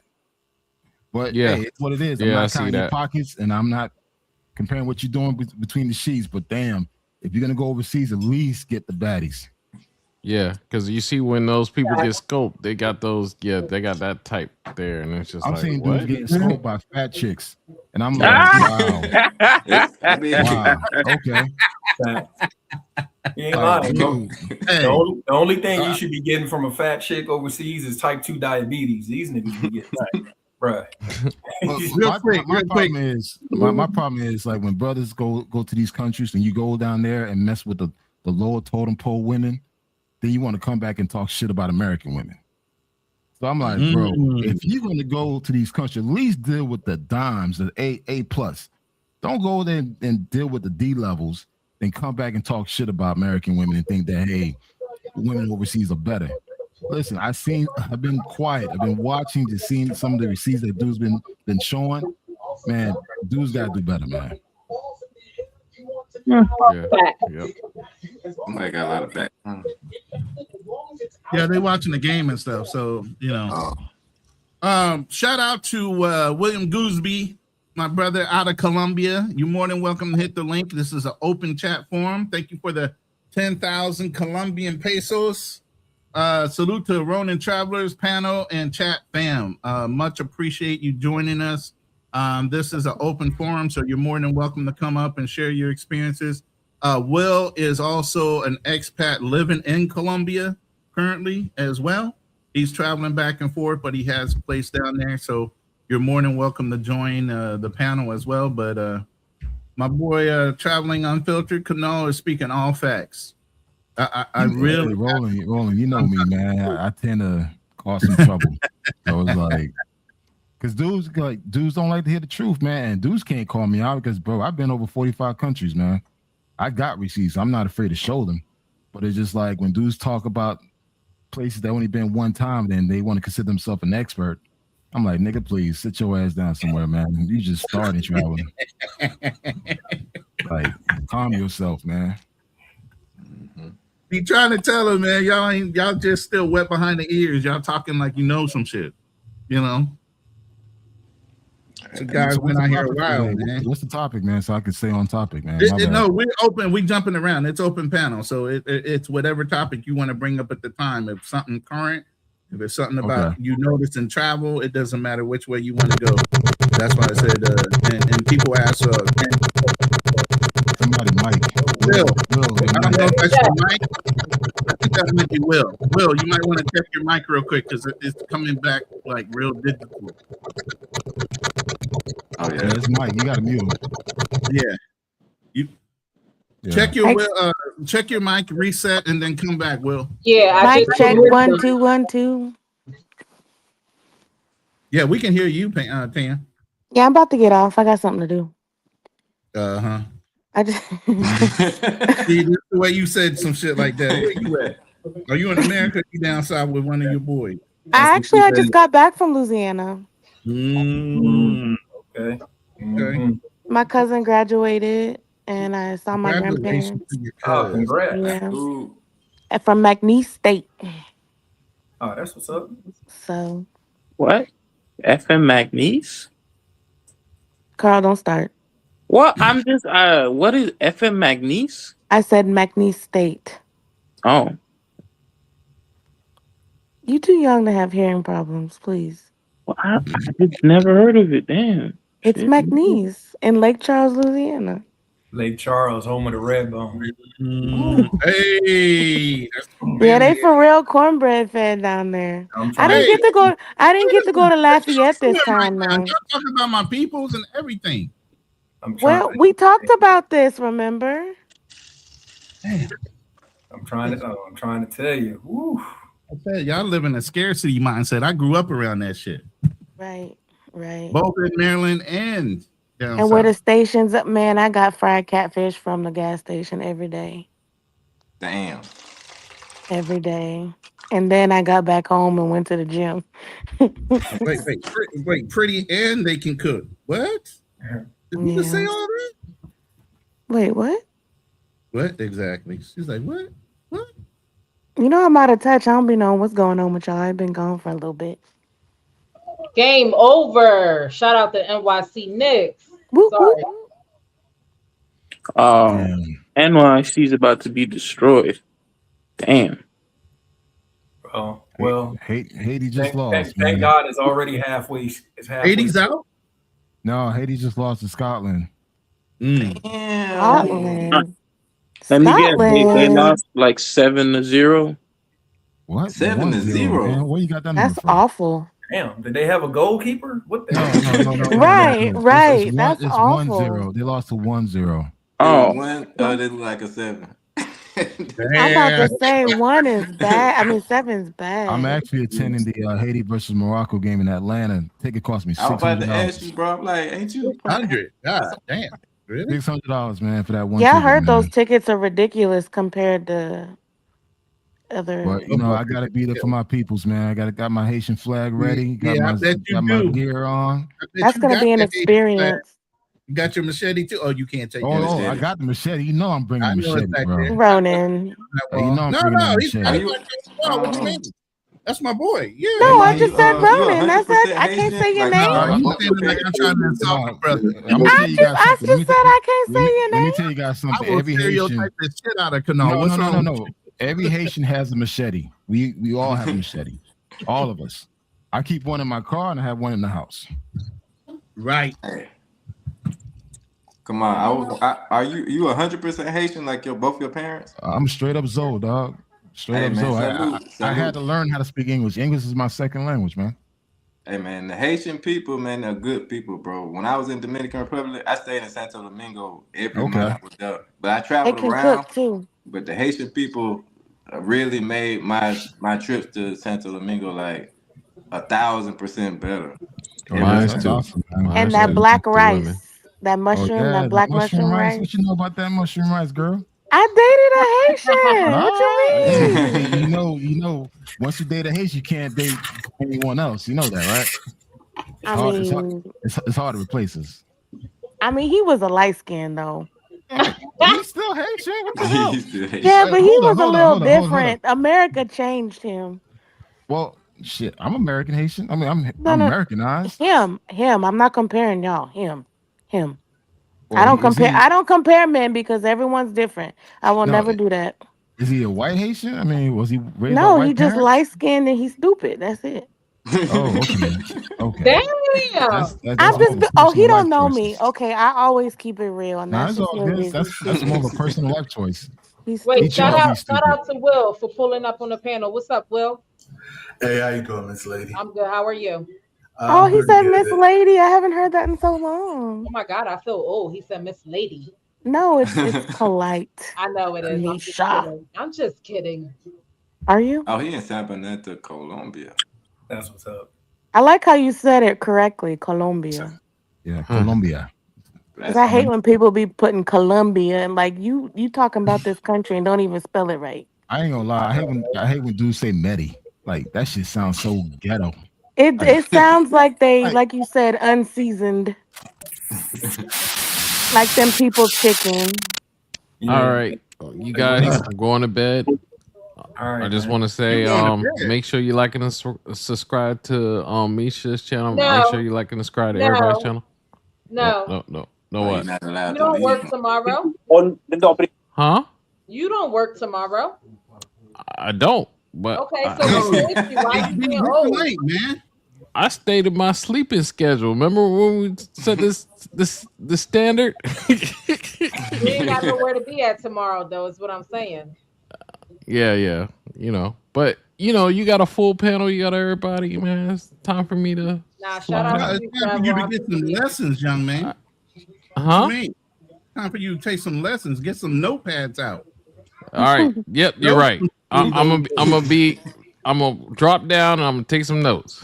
All with your right. eyes closed, right? Yeah, right. Yeah. Y'all Shout take out. care. Don't forget to work on Misha's song. Misha, I already gave Misha a song.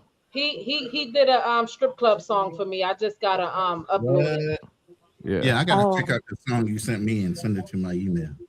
All right. Y'all do your thing, and nice meeting y'all. If All I right. haven't met y'all, Will, I nice never to met meet you, you. POV. Hey, likewise. Tam. What? We already know how we met. Oh Um, yeah, I forgot. Sorry, Oh, Hey, um, what you mean and by that? Traveler man, I that's Unfiltered. the Nice to forgot. meet you, story. Miguel, Oh, that's and the whole story behind that shit. Gone Global. What's up? All right, y'all have a good All night. right, bro. Take it All right, easy. see you, Travel. All Thank right. you. See you, Bye. Shout out to welcome to Gone the Global family, for Will. pulling up on the panel. Oh, that my boy. What's up, HB Yeah, Global? What's what's going up, on, man? my What's brother? good, man? What's What's going good? on? HB. Everybody good, man. Yes, Yeah, Salute. sir. I've been waiting to hear from you, man. You know, Man, I hey, reached man, I've out been this busy, month man. this year. My head busy, Everybody back man. out. Everybody in the pet in the channel, listen, man. hey Ronan, Yeah. I brought the guys out. You hear me? Put some respect Hey, on my hey, name. all I had to Who do did? was fly. Hey, all I had to do was fly your picture on a thumbnail on my channel and put it out on simulcast. Here they come. Like I thought she was from Santo Domingo at first. When I first looked at the channel, I was like, what? she's Puerto Rican. My Yeah. mission brings all the boys She's to the ground. Boricua. Boricua. So yeah, like I said, it's an open forum, so it's an open panel. This is Misha's channel. I appreciate everybody joining, but please at least subscribe to Vibing with Misha.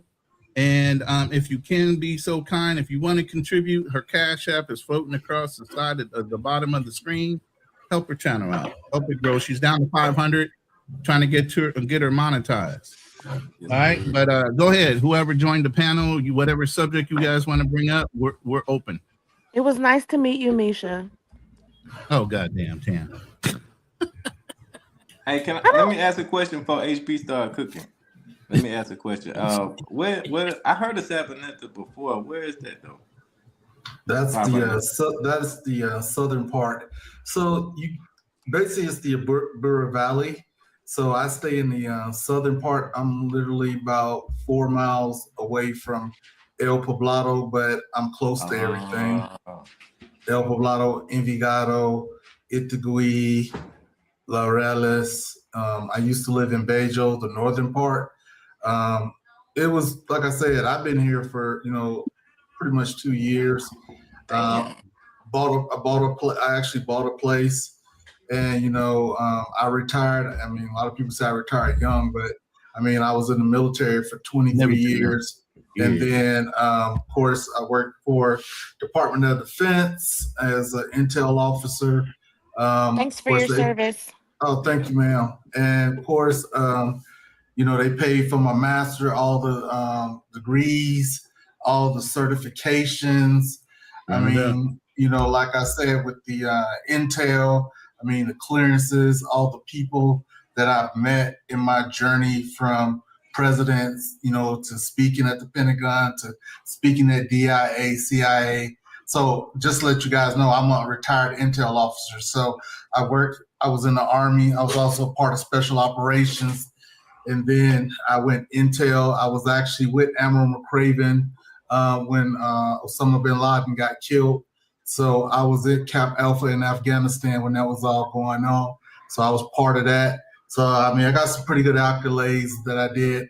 But one of the things that no matter how high you get, and no matter, like, even if you work for Petraeus, which Petraeus was my boss, or Dirno was my boss, or Dirno passed away a couple of years ago, one of my favorite generals, stuff like that.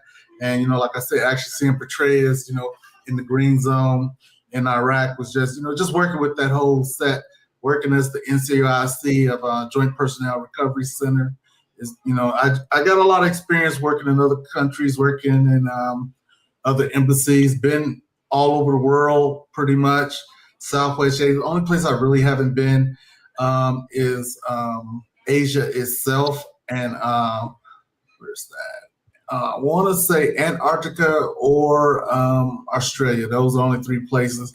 Really don't have no reason for going to Antarctica because I'm black. I'm gonna just be honest. I'm black. I got arthritis. I'm like, I ain't putting my body through that shit, going in the cold. That's the reason why I moved to Colombia. But, you know, I retired at 56, but I could have probably kept going. But one of the things I think us as, you know, ex-military or anybody that's a government worker or both, you do have that luxury of retiring with the pension. And plus, I'm also 100% VA disability. And I get to use my benefits and you know, my TRICARE, you know, so basically I can go anywhere in the world. And so, like I said, right, you can Google my name because, you know, like I said, I used to work in the intelligence field. And when I say you Google my name, it's probably the lawsuit I had against the Air Force where I actually won because I was getting discriminated against. I would, you know, I'm gonna tell you, it's not that many black officials that are in intelligence. And so I was always getting challenged. I was always getting looked at. And the sad part, it wasn't by the people from other organizations. It was only the people within my organization. And they didn't even like the fact that people would, you know, I just became the go-to man. Okay. I mean, even when the International Space Station was up there, you know, basically in low Earth orbit, they didn't even have an identification number. I was the one that was in charge of getting all that space stuff, you know, identified. So I have a really vast, you know, career. I've also worked hyperspectral, multispectral. Multispectral is really interesting because that's how we look for oil. So if you understand how that goes, so it's a lot of cool things, you know. And that was the school that I ended up going through NSA when I said the certifications. So yeah, you can still have all those accolades, and you know, like they tell you, hey, you got this, you did that. But man, I'm gonna tell you, Jay-Z said it the best. He said, "I'm a billionaire, and they still call me nigga." I mean, you can't say it no louder than that. I mean, you see the emphasis of what they're putting on Elon Musk, you know, being the first trillionaire, you know, which is unreal because let's be honest, I never thought I'd see a black president in my lifetime, and I damn sure didn't think we was gonna see a trillionaire in our lifetime. So anything is possible if you let that sink in. Put an asterisk. First African American trillionaire. You can put the emphasis. You put an asterisk on that damn first black president. So you know what I'm saying. But come on, man. Keep going, my brother. Come on, he was black. I always shit. Hey, well, I'm talking about just America as historics, okay?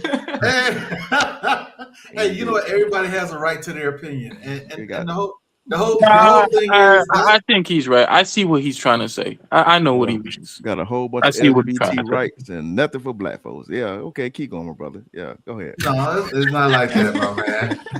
It's not like that. I was just talking in general. But no, hey, I mean, hey, look, everybody got the right to their opinion. That it doesn't, matter. I'm a historic person, so I don't just look at stuff from just one polar side of the aisle. I look at everything. As an intel guy, we get told that we have to lose our biases, and I'm gonna tell you that is the hardest thing that it took for me to train, and it's not an easy thing when people think it is. Even when even when I profile people, I mean, you're talking to a guy that blew up, American soldiers and stuff like that. You're interviewing this guy. You're trying to get information. You're trying to get all the stuff you can. So you're using different interviewing techniques and interrogation techniques. Like one of the things that really works a lot, even if you understand that technique that works really well in your life, is love of family. Because people that have love of family, that's always the weakness. So that's one. So it's always easy for me. So even like when I let people talk, I'm like, you could think you're eating me up, but you're actually eating yourself up. I'm that kind of person. I'll just make you reveal everything about yourself just based off of how you react to me. It is nothing about shooting shots. It's the fact is that if I don't know you, I gotta respect you until I know where you're coming from. Because I don't know where you've been, so I can't say anything. So I have to have respect for everybody. Whether they have it for me, that's irregardless. As long as they ain't hurting me and my family, they can say what the heck they want to say. I'm not going to be that type of person to, swing back. Life is too short. I done been close to death too many times, blown up by an IED, shot at on the battlefield. So I could care less. Like I said, I got the 2 Bronze Stars, but I got people that ain't came back that I know, that I've actually seen die, that I actually tried to stop a sucking chest wound. So, okay, I used to be an infantry guy. So there's a lot of things I can say. I have 4 different MOSs over my years of being in the military, and I wouldn't change anything. I remember when a lot of people was telling me, hey, don't go into the military.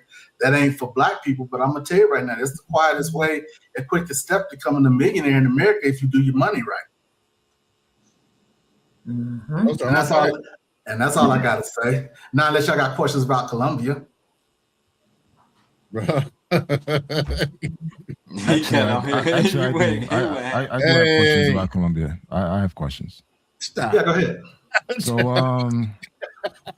So what places have you been in Colombia besides that Medellin? Have you gone anywhere else? So I was actually when I was looking at houses, I was looking all over the country, and I'll explain to you why I didn't move to Cali. I do like Cali. I think Cali's really nice. The question is, have you been to any other cities? Yeah, and I'm explaining I've been to Cali because I was actually looking at a house out there. I also been to Barranquilla. I like it up there. That's really nice. I've been to Marinera. I've been to Isla Fuerte, which is a little small island off of Cartagena. I've been to Bogota. I've been to Buscar. I've been to Barbosa. I've been to so many places around Colombia. And I mean, it's really easy to travel. The only places I don't go is the north east side of the country, because that's where the embassy says you shouldn't go. So because you have a lot of no, we ain't going there, bro. We ain't going there, bro. Hey, look, let me explain something to you, right? It's like, for me, even being an ex-employee for the government, I'm still under what you say disclosures. I'm still under disclosure. Okay. Oh, I got so I give you like this, right? I can't go to China for another 5 years because I have to literally be out of service for 7 years in order. And so I can't go to China because of the information that I know. Yeah, you got to think, I used to also be part of the nuclear program. So I was in Persian. So I was a commo guy. So I mean, it's just so much stuff. And, then being in intelligence, put all this stuff together. Yeah, they don't want that information going out. But now Colombia itself, I've been all over. It's really beautiful. And one of the things I think where most people run into problems, and because, like I said, I used to also be part of civil affairs, is that you have to win the hearts and minds of people. And if you do not speak the language, if you do not understand the culture, we learn this in the military, whereas most people don't learn this in the civilian sector. So it's like we get taught how to move in the country, how to blend in, not to be with the bling, not to be, dressing all flashy or in the name brand stuff. We get taught those things in the military, yeah. Where some of those guys come down here, they flash money, and I mean, they're walking around talking to girls with their cell phones using a translator because they don't even know basic Spanish. And the thing is like, it's all right to use that translator, but you put a target on yourself when you do it out in public because everybody sees, oh yeah, that's a tourist right there. So then they're watching you, and then they're watching everything you have on. So I mean, it's the opportunist society. They're not going to just go out there and get you. It's kind of like no dog papaya. If you don't get them papaya, you don't have to worry about anything. But if you get them something to look at, okay, just like, let's be honest, with the guys that come down, even the guys that come down here with the fake ass Folexes and stuff, right? I call them, and because here's the thing, right? I mean, when I retired from the government, I bought myself a Rolex. I always wanted the deep sea, bought that James Cameron. But here's the thing, that shit's back home in Ohio in my safe. There is no reason for me to travel to Colombia with that watch, even though it's insured. Why would I put my life in jeopardy? I ain't got nothing to prove. How am I prove something to some people down here that only make $400 to $500 a month? You talking to a brick wall right now. You must be new to the travel space. Yeah. No. I'm sitting here listening. I'm like, I'm gonna tell you right now that you could talk all you want and say what not to do, what you do. These Negroes gonna still do what they want to do. Bro, they still, you know what I'm saying? We've been battling this for how many years now?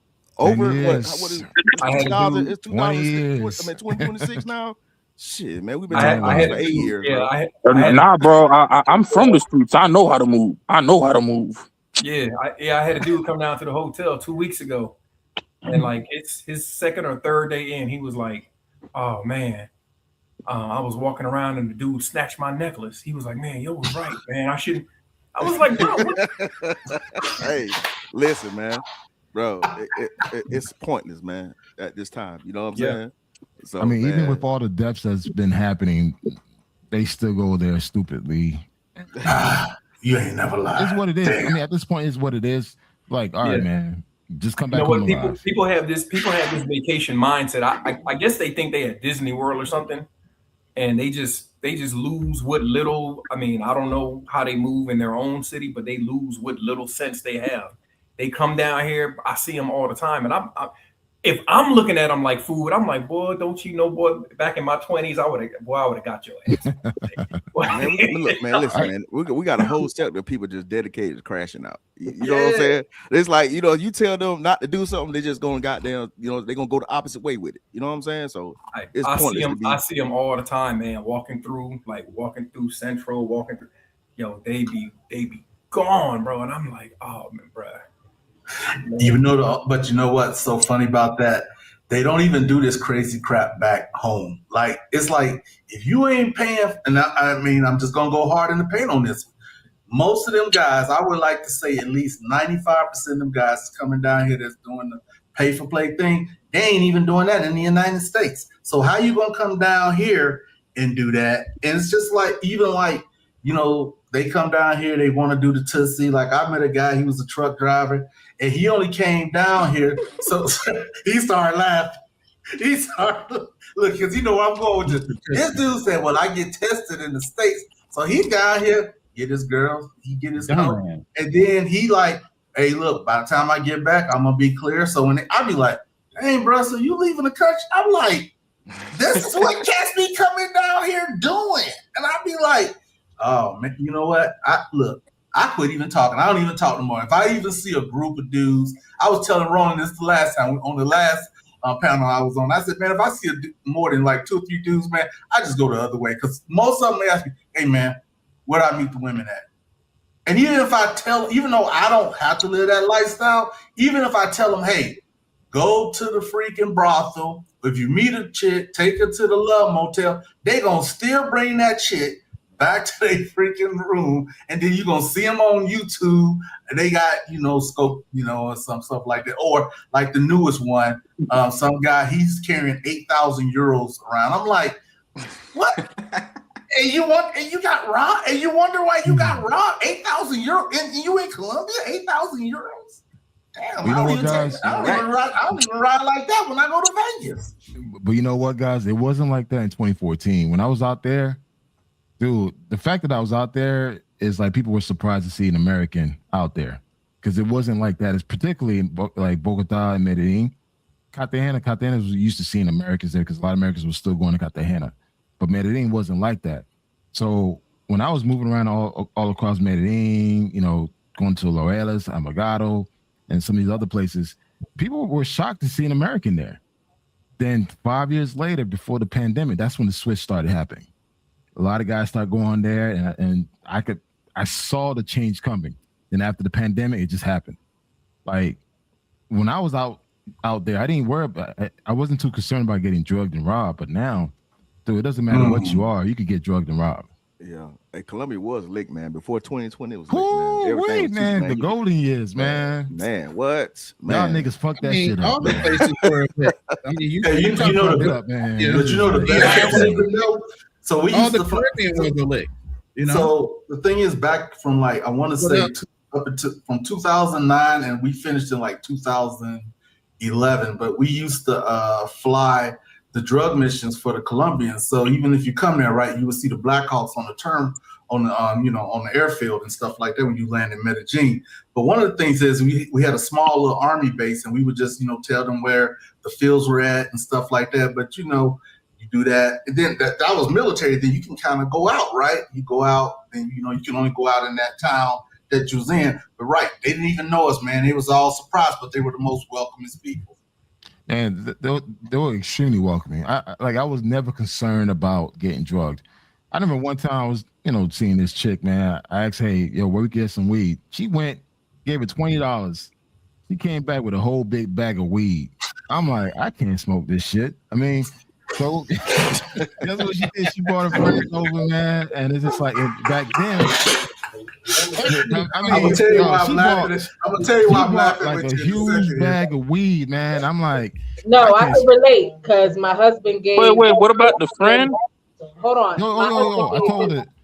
My husband gave his friend $40. So if $20 got you that, can you imagine what $40 got us? And we was like, what the hell? It was just so much. It was just like, what do you want me to do with all this shit? Man, they bought a whole bag. I'm like, I can't smoke this shit. So she brought her friends over. Guess what? They all smoke with us, man. And I'm like, yo, we ain't got drugs. We ain't get robbed. We had a good time. Exactly. And that's it. But nigga, that's it. Do that now. Look, I made the mistake, and I found out the hard way. That's the reason why I started laughing when you said it.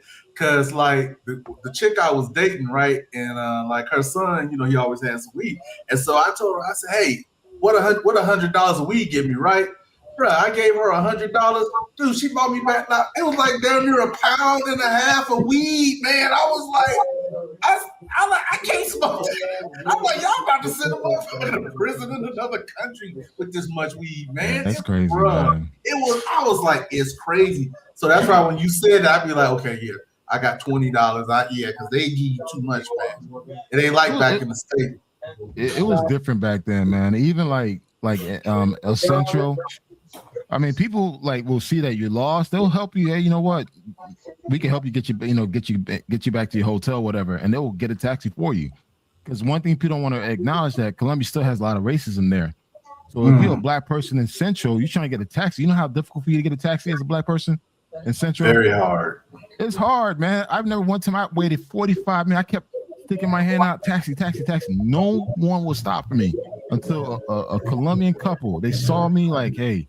You trying to get back to Upper Block? I said, yeah. They stick their hand out. Guess what? The taxi just stopped. Damn. And they say, hey, he needs to ride back. But this Bruh, is he ain't lying, man.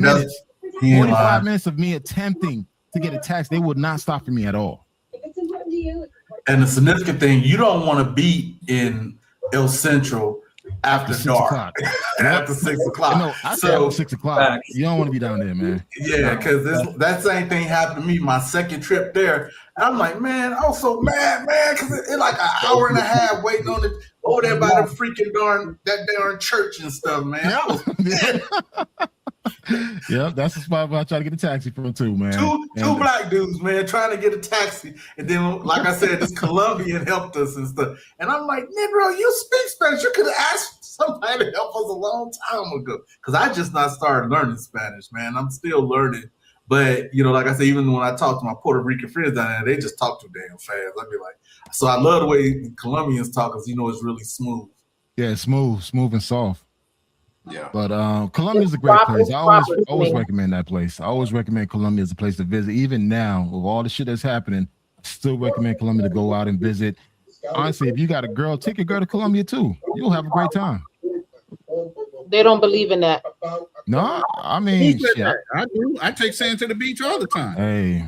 A lot of these guys across these YouTube channels, they be acting like, you know, tough Tony. Don't bring sand to the beach. They going out there by themselves, doing whatever they doing. Man, I believe in taking sand to the beach. Remember, Anton said when you take sand to the beach, you bring more sand by bringing your own sand with you. Yeah, so, I'm about to say it's a couple different kinds of guys that's in this same space though. Everybody, you know, got their own thing going on. Like you were saying, like some people want to, you know, pay for play. Some people, I'm like me, I'm trying to learn from what's his name, Miguel. Like he doing what I want to do. I want to open my own business in South America. So like a lot of people got a lot of different things going on. So it's just I want to ride that slide in Colombia. Bro, that came out wrong. Yeah. Y'all just nasty. No, there's a long slide. I want to ride the slide. I got a slide. You talking about that one? You talking about that one? I'm trying to see. Look, as long as I've been to Colombia, I ain't never heard about no damn long ass slide. There's a slide down there. I don't remember where it is though. No, I know. In El Salvador? No, it's in Colombia. Yeah, I saw it because I was planning a trip. I'm sorry. 1 second. Shout out to OCO for pulling up on the panel. What's going on, OCO? What's going on? I can't call it. How you doing? Good? Yeah, just, you know, chilling. Got the live stream popping. We see you. I know, man. A couple people hit me up on Instagram. They like, we need you to go live. I'm like, what's so special about me going live? I don't have too much to talk about. Yeah, I can't get you on channel when I'm live. Exclusive. Yeah, that's what's up, man. But the guys are helping me out. Tam, shout out to all the guys that pulled up on the panel from Ronan's side, from my side. Shout out to y'all. Hey, Roland, I put a picture out there in the back to show everyone that you could bring your woman to Colombia, man. There's a picture in the back. Oh, Misha, you gotta share it, yeah. So guys, you could take your lady to Colombia and do a glamping experience. I'm not sure if anyone has done a glamping experience. It's a glamorous camping. I spent about 5 days out there. It's in Guadalupe. It's an area called Bosco. Yeah, Guadalupe, I know about Guadalupe. Yeah. You know, it's funny you say that. I'm actually looking at opening up a glamping, man. Yeah, man. I love glampings, man. Shout out to DCPRT. He did glamping, and that was my first time seeing it. So I mean, listen, guys, you want to be romantic, man? Take your main chick, man. Don't take no chick you just met off the street. Please, your main chick to out there to an area called Bosco. It's outside of Guadalupe. You'll love it, man. It's an amazing glamping experience. 3 days, 5 days tops. You're able to see the beauty of Colombia. Well, like what that country has to offer. That was a dope picture, by the way. Oh, thank you. Yeah. Yeah, they got a lot of glampings with a lot of activities too, man, like wine tasting, skylining and stuff like that. I mean, it's just so much stuff to do. So like even when I bought my house down here, that was one of the things. It's like once you get the investment visa, then you can start applying for Colombian credit, and then you can start, building your business that way. Because you laid a foundation. So that was one of the reasons why I bought in Medellin, because Medellin is actually the most expensive place to live in South America. It was at one time Bogota, but they are far surpassed Bogota right now. Because no one doesn't go to Bogota like that, man. I mean, Bogota is cool, but no one doesn't really go there. Carl Right. does. And then so I knew you was gonna say that. and so in Sabaneta is about to take off. So if anybody knows about the stadium that's the huge one, the largest one that's in Bogota, well, they're building one in Sabaneta that's going to be even bigger than that one. And so what they're trying to do is the city is reorganizing. They are trying to come almost the central point of Colombia. So they're setting themselves up for basically trying to get in more families, get in more investors. So that's the reason why they're trying to change the image of, you know, the passport pookies or whatever that's coming down to Colombia. So that's kind of why you see a lot of things going on, because they're trying to basically get all the money as much from American people that are performing to come and perform in Medellin. So you're going to see a lot of stateside people coming down here to perform, along with a lot of people that's in South America and from around the world in Medellin. So Sabaneta prices are already starting to go up on homes. So that's the reason why I got mine. And it took forever to get it, but that's the reason why I went on and got it, especially with the exchange rate right now. It's not that great. So I'm glad I got, you know, closed when I did. Can I say something? Yes, ma'am. Something. I'm So sorry. to go, no, you good. I'm just trying to redeem myself. So you can, it's the slide. The slide. It's the world's longest plastic rainbow slide. It's 689 feet. I told you ain't got to go all the way there to get that slide. You know what I'm saying? So, your boy right there. See, y'all just Yeah, I get the, thought you said you were watching your mouth from now on. Yeah. I'm talking. Look it up. I'm looking at it right now. It's a rainbow slide. And then she put Man. the rainbow. She says rainbow. It is. It's a rainbow slide. Shit, I got It just sounds different in all It says aspects. it's at It's a Mirador real La Mano. It's literally it's a real slide, Mhm. and you can look at the Andes Mountains. yeah, I got Oh, that's markers dope. too. All right. Okay. Y'all don't know. Y'all don't know me. When I go out of the country, I be doing stuff. So you go around different countries looking for slides? Slide. Slides and fish and turtles. Stop while you're ahead, ma'am, please. Trying to save you from yourself. You I'm just trying to be like everybody else. You out here tasting the rainbow. Whatever moves is free game, you know. It's a Skittle commercial. You know? Taste the rainbow. Oh shit. Hey, Miguel, Now you know what you mean exactly.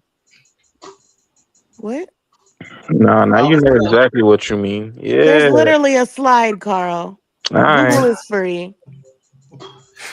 Shit, I gotta be over here crying, man. No cry, no cry.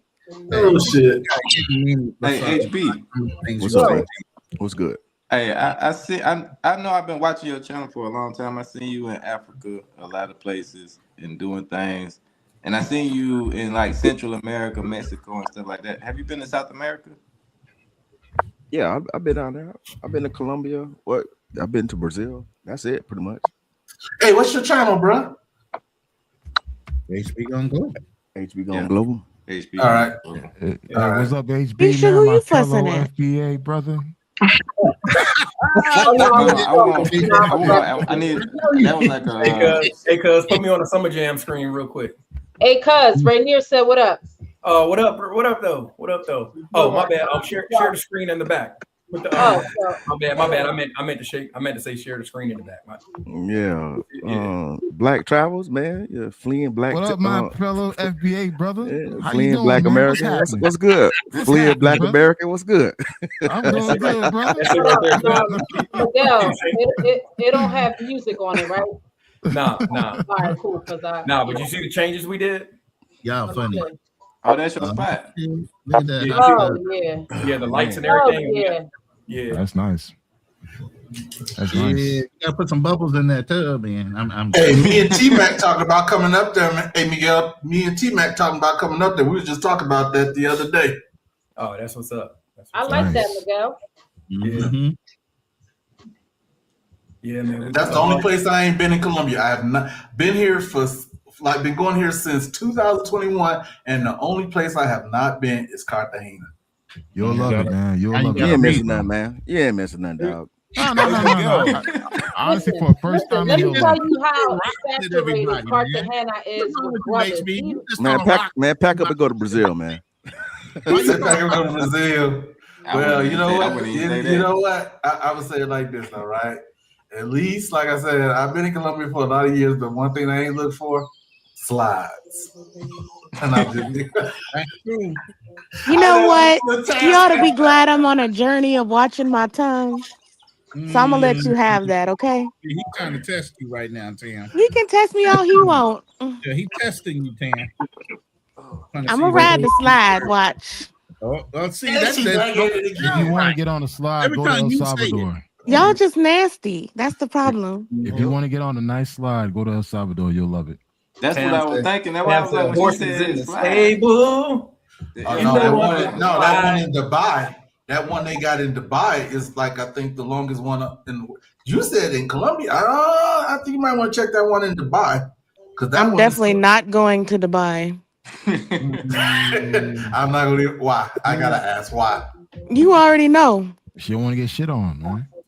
Hey, Frontier. I'm glad he thinks this is so funny. Girl,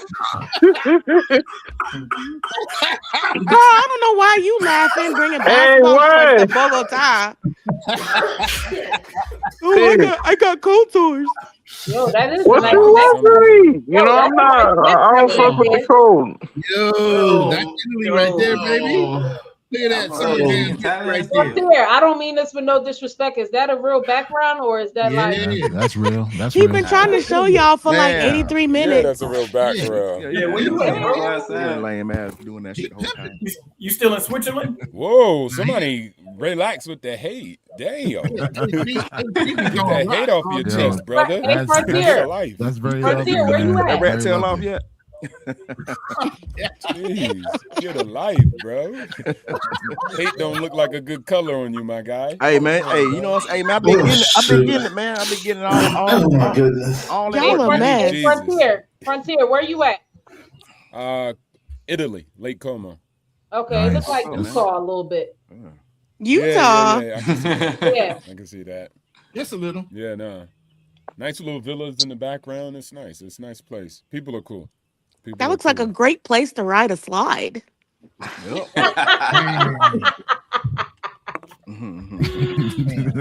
Yo, Just shout out saying. to Charlie Chang, where he at? Because a lot of this. Yeah, he be missing the good ones, huh? Yeah. Well, y'all have a good night. I gotta go. Oh no, you don't get to talk about slides and just jump off like that. Yes, I do. Oh, man. Hey. Have a good night, you guys. It was nice to meet everybody. No. I'll see you in another 2 months. Likewise. Oh man. She was doing her thing. Oh dang, Nixon kicked that ass. Now just okay. I'm sorry. Man, listen. Man, I'm pissed right now, man. Why? Where you at now? Who me? I'm in Cali, man. I'm on the grind, back home. man. Oh, okay. I'm on the grind, man. I ain't even get to ask you, bro. What about call me? I call this ninja and he don't call back. Oh yeah, I was calling Tim, man. I got fired, man. I had to beat a dude up at work, man, because he's a hater, man. I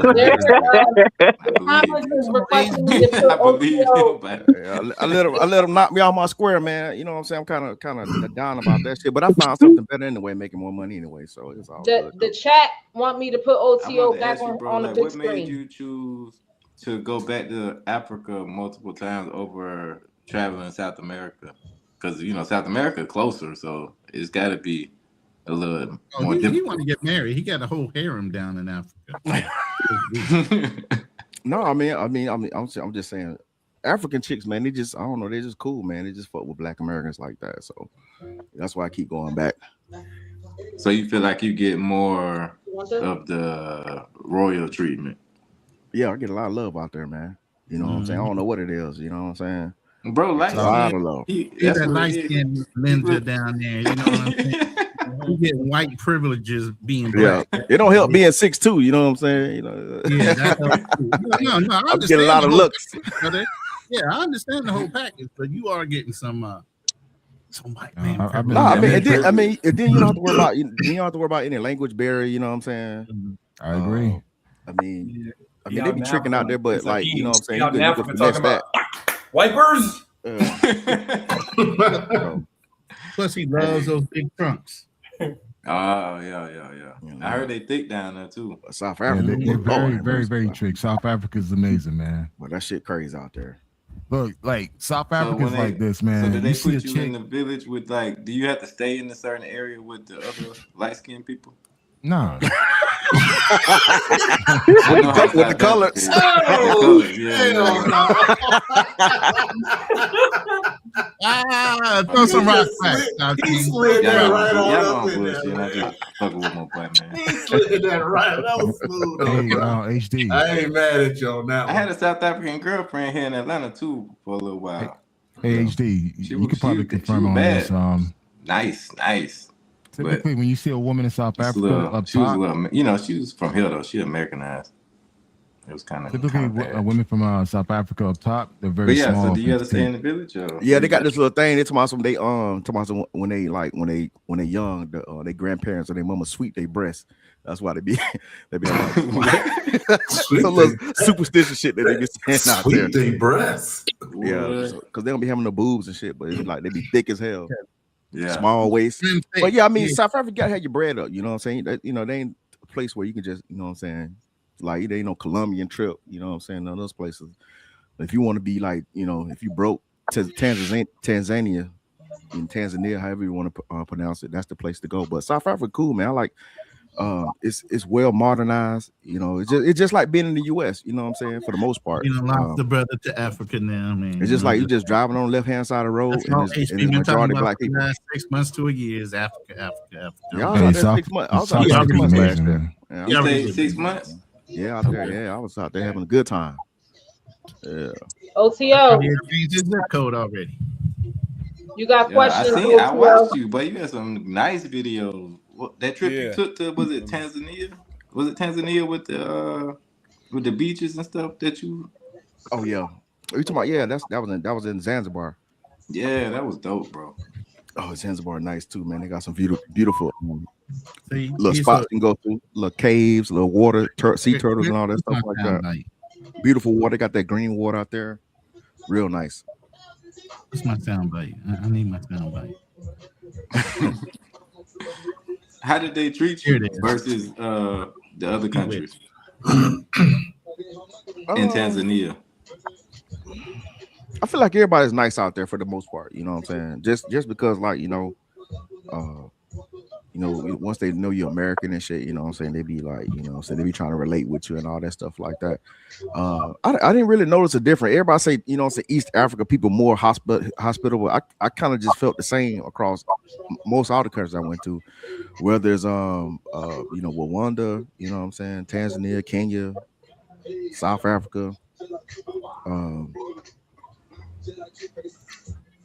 But one thing I didn't like with Rwanda because the people, man, they kind of, the only thing I like about Rwanda, the people like they're opportunists. Tomorrow. Like they be begging and shit. y'all Like, not going? not begging, but they want you to pay for everything. And they don't want to put in on everything. They just like they want you to just like be the, you know what I'm saying, be the provider of the party. And I'm talking about that's with the men, not just like, you know what I'm saying. Pause. I mean, Because you networking, you meet people, you know what I'm saying. You parlay, you trying to make connections. You know what I'm saying. You trying to meet a dude out there to try to like give you the lay of the land as far as like the culture and the women and stuff like that. Outside of, you know what I'm saying, that pay for play thing. And these dudes be out there like, you know what I'm saying, broke as hell. You know what I'm saying. They be like freeloading and shit. It's like, it's weird as hell. how many people you done broke up their cosplay? You show up as an American and they've been cosplaying, trying to be American. Oh man, there's a lot of dudes. Oh, I think Rwanda is like the worst place that I've been to, where it was like a lot of dudes out there that's acting like they're American and shit. You know what I'm saying? A lot of them they stayed in America, but they come out there, you know what I'm saying, be acting like they're American and shit. But you be hearing their biases and all that stuff like that. HB, weren't you stationed in Germany too? Nah, I was in Marine Corps. We don't. No, they got some people in Stuttgart, man. That's the reason why I asked. Because, I mean, you got Marines, Navy. I mean, you got a lot of different deals down Did my there. phone So, I go mean, out? just- What the hell? Yeah. 1 second, y'all. Shout out to Extra that just pulled up on the panel. What up? Salute. What's up, man? Hey, what's up, everybody? I'm Alex. I wanted to stop by and say hi to Ronnie and then, the rest of the panel. Thank So you. you going through rehab right now, or you just doing a Yeah, checkup? I had a VA appointment, and then I had a jiu-jitsu promotion. One of my students got promoted to black belt, so I had to be there for the promotion, and then I got a degree on my black belt, and I decided to stay here for a few days, and just hang out here, say hi, hang out with some friends. Yeah, I got you. You out by Angeles, or you close? No, I'm in Manila, bro. You're in Manila. Yeah. You stay in Pasig, or you stay in like a BGC? No, it's called Cubao. Cubao. It's like a 45-minute drive from the airport. Oh, okay. Yeah. I used to stay in BGC. I tried to stay right down the street from the embassy. I'd never do that shit again, bro. Oh no, that area is not good, bro. No, it's not. 2 kilometers is gonna take you like 30-40 minutes just to go. Traffic is like 24/7. It's not good. Anyways, if you guys don't know Extra, his actual name was Alex Bam Bam. He's out of Thailand, but he lived in the Philippines for a long time, does jiu-jitsu, and has a nice channel. But now it's called the Ant Family. Congratulations. Yeah. To you. I had to switch, because I got married. I have a stepson, so I know how to be changed a little bit. Yes, sir. OTO. You got a question on here from Molly. He says, Frontier, you ever been to Africa? And you got one more question after that. All right, yeah, of course. Yeah, I've been to Africa, lived in a couple of those countries, Kenya, South Africa. Shout out to those places. But that's the black man's paradise. People should have been going there. Instead of asking other countries, they checking for brothers. If you go to Africa, they show you love. So shout outs to Africa. And your other question is, where in Switzerland are you, Financial Frontier? Yeah, everywhere. Because I'm driving the Porsche 911 drop top GTS 2026, baby. So we was hitting every city just like a day, driving through the Alps and stuff like that. So you just keep moving. So it was all over. North, south, uptown, downtown, Sicily. No, I'm just kidding. But yeah, it was all over the place. So right now I'm in Italy, and then we're going to keep driving in the Alps. I'm just taking a little bit break right now. Pit stop. But yeah, that's where we at. And I ain't dropping you the location, JM. You might come stalk your boy. So I ain't telling you where I'm at live. Nah, shout outs to you, JM. You can't hear HB? You might need to bump out and come back in. That's a known glitch with StreamYard. Somebody leaves or whatever, or pops in or pops out, it might throw your mic off. So if you can't hear us, you might need to come back. Yeah, I think I need to drop off and come back. You can't hear us? I can only hear you. Oh, okay. Yeah, when people come in and come out, that's when StreamYard starts acting stupid sometimes. So, but anyway, how long are you going to be in the Philippines, Alex? Going back to Thailand tomorrow. Got to go home tomorrow. Yeah, I've been here for 6 days already. Oh, well, man. 5 days. 5 days. Man, tomorrow's my 6th day. Back to Thailand. Right. Yeah, I know you got Knifey and the kid there, so yeah. I know she don't like you being gone long, even though you're a good boy. Yeah, you know how it is.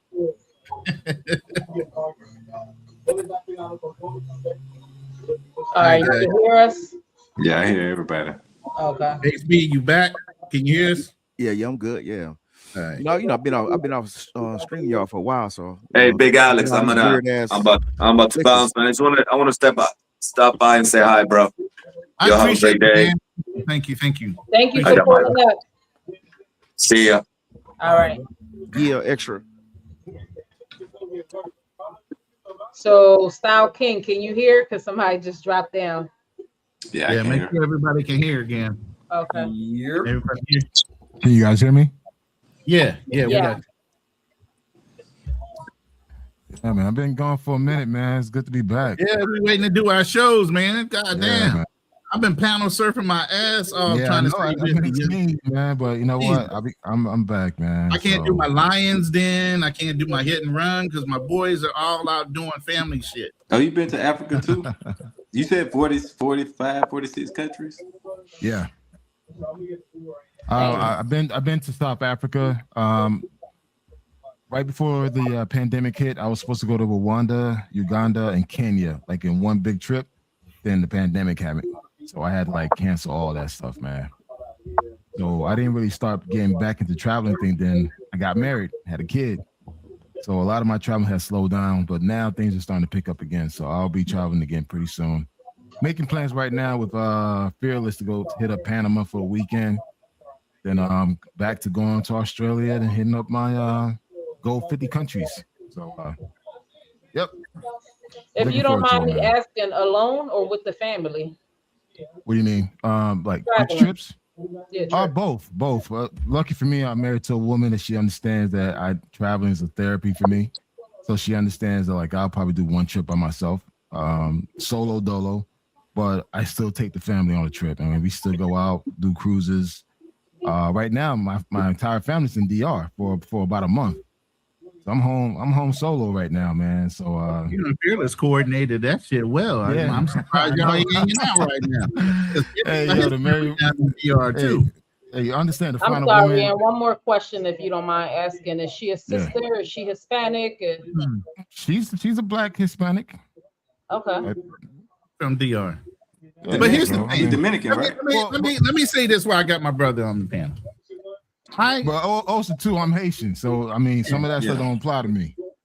Right. I That's mean, why I I asked you. understand. I asked you, was I only Dominican. asked because I know a lot of Black American sisters ain't not going for that. That's the reason why I asked.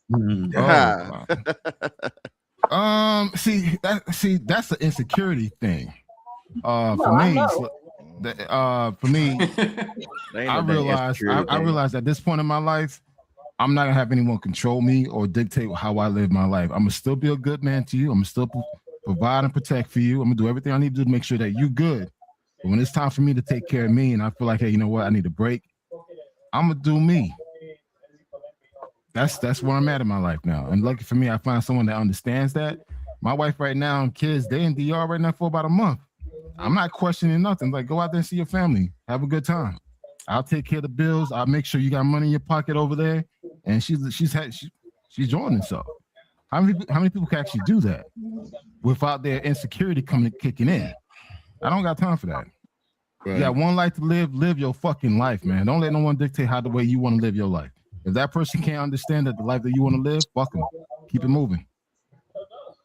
That's it. But what I was gonna say, what happened?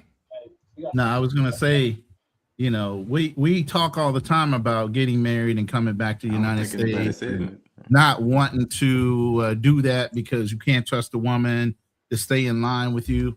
You know, Right. I circle myself with people that have done that. I've been around brothers when they were in the military that married good Man, I women can't and hear were still Roman. married after 17, 20 years.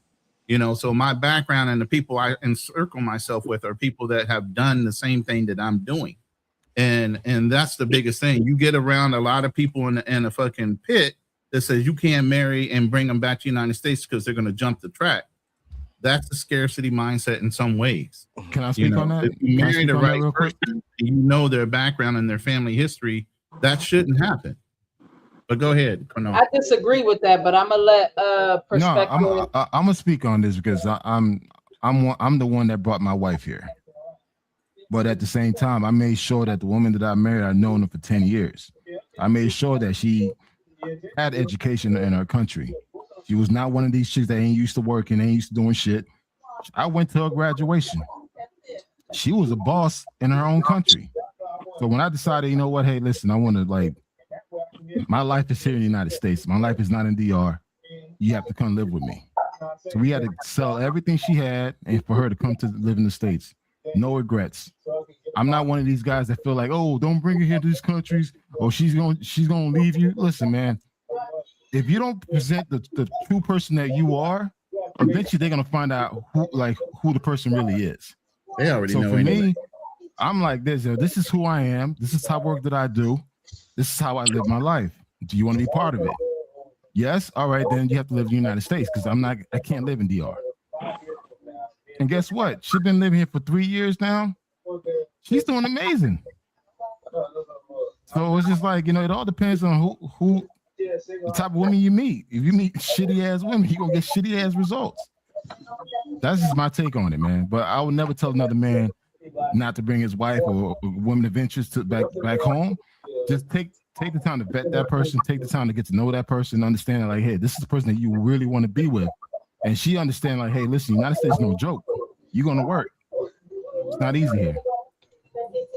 The reason why I disagree for most, and there's a very small percentage of brothers that succeed with that situation, but the reason why I disagree is because I'm going off of what I see in front of me and what I see on the YouTube space, that a lot of brothers bring back women that are not for them. They don't even match them. You could just tell that they just trying to get over here, and the brothers rush and do that.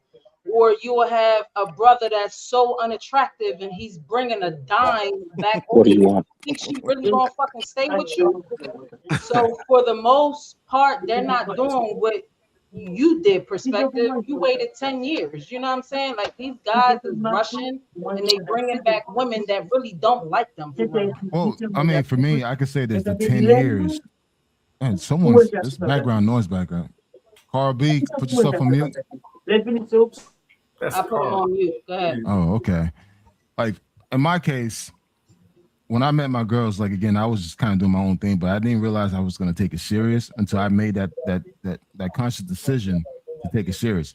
Lucky for me, she had a tourist passport already.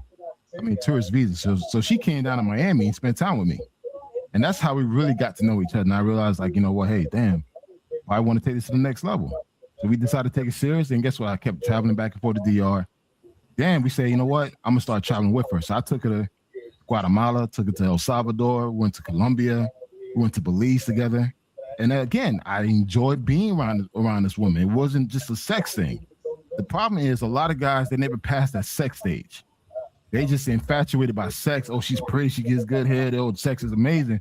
Not knowing that there's a person behind the sex. I got to know the person. And I realized, like, yo, I like being around this woman. And the fact that she was a go-getter, she's always pushing me like, hey, can I try this, try this. I felt like, you know what, after so many years, like, you know what, hey, we started talking about, hey, do you see yourself getting married? Do you see yourself living in the States? These are the conversations that we're having. Most guys, when they go to these countries, they're not having these conversations.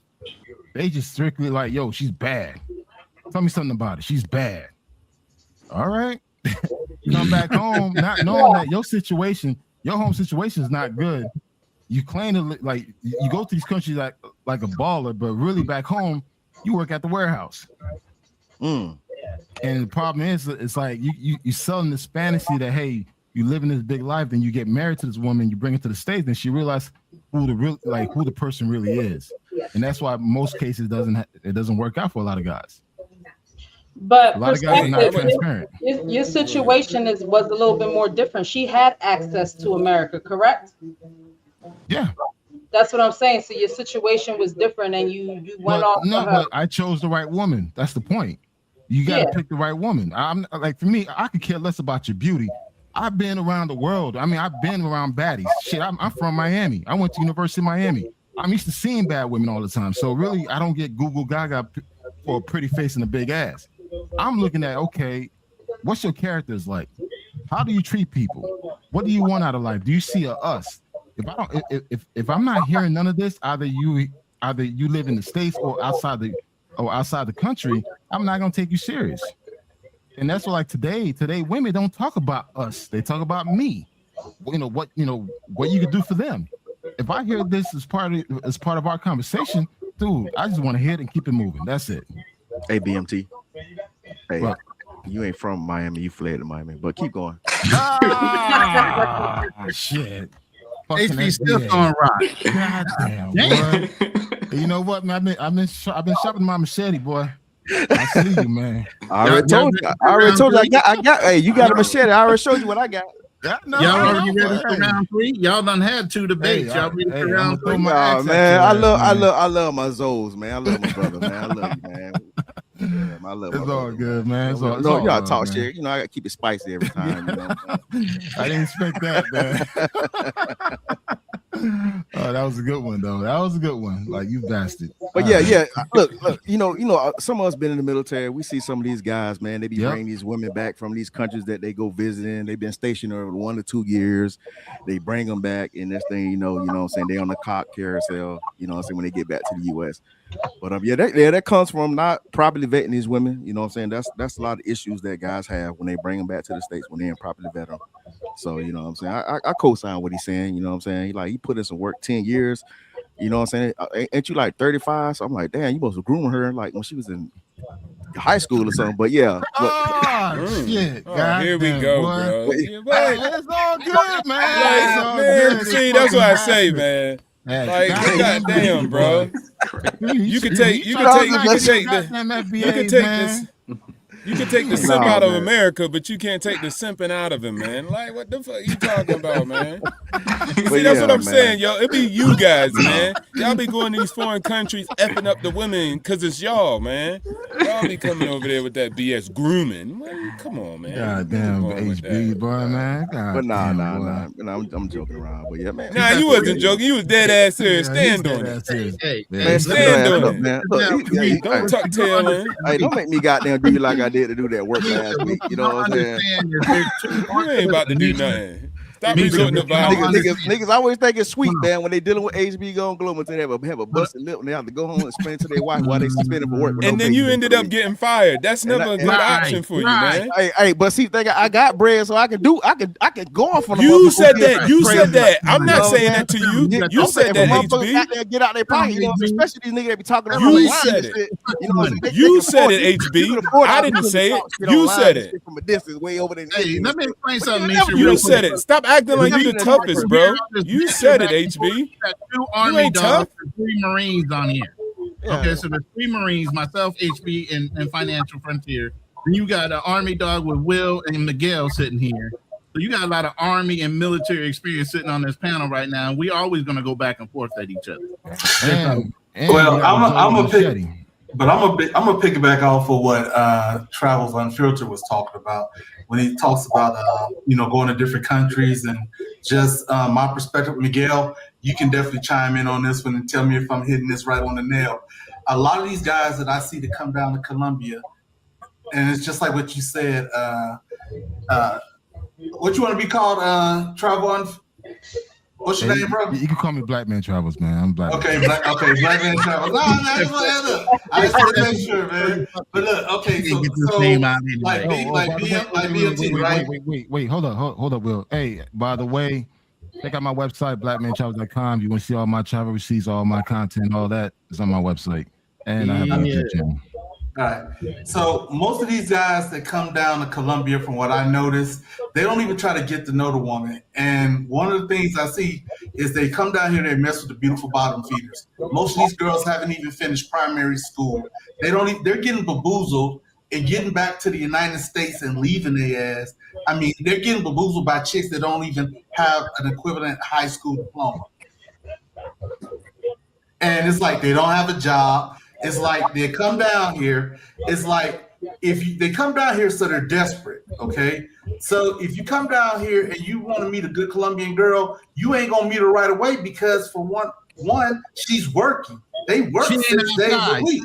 She ain't outside. She ain't outside. She got stuff to do, and even if she don't have kids, she got to go home and take care of her parents. So she ain't gonna have a whole lot of time. But these guys, they don't go and talk to the woman that's working in the airport. They don't go talk to the woman that's working in the hospital. They'll go straight out there to Calle Diaz or Pacayeres, and they go straight to the beautiful bottom feeder. And then you start hearing about them all on the thing. I mean, so they don't go and pick women. Period. And the worst thing is they try to turn whores, 304s into the housewives, and a lot of that happens. A lot of that happens here. They actually marry chicks, or I heard guys say, "Oh, I got her on retainer." I'm like, bro, what you mean by that, bro? Look, dude said, "I'm gonna send her money every month because I want her to stop being on the streets." I'm like, bro, you know that don't work, right? And he's like, "No, man, she promised me." Bro, you and probably 4 other dudes.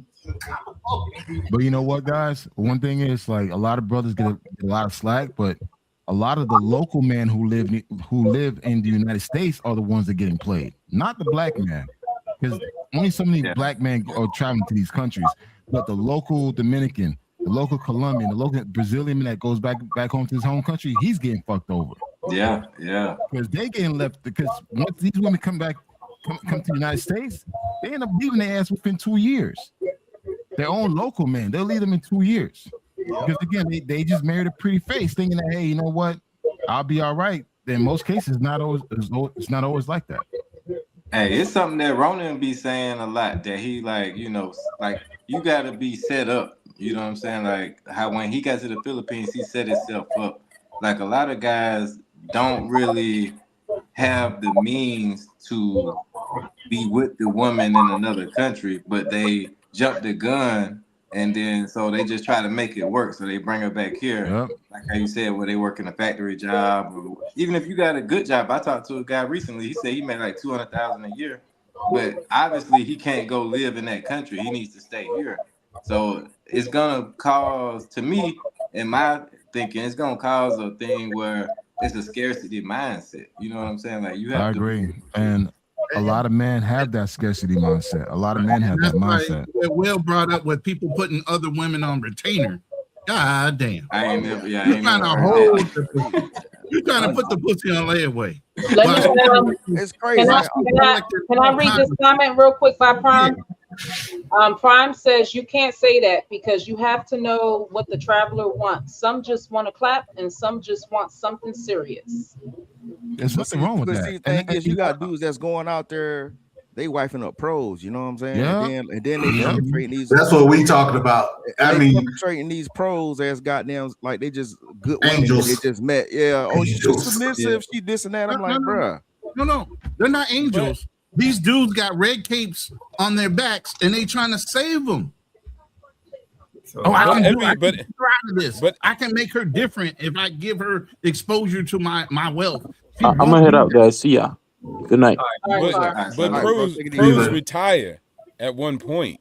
Majority of girls who do that, they do get married and have a regular life.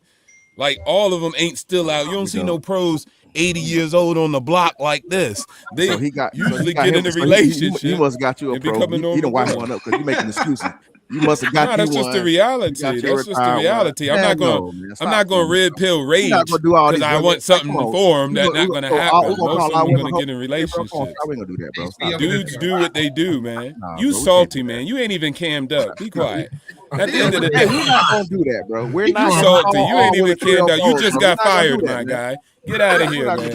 You just got fired, man. Stop getting fired by the white man. Stop getting fired and stop getting displaced by the white man. Don't blame AI, man.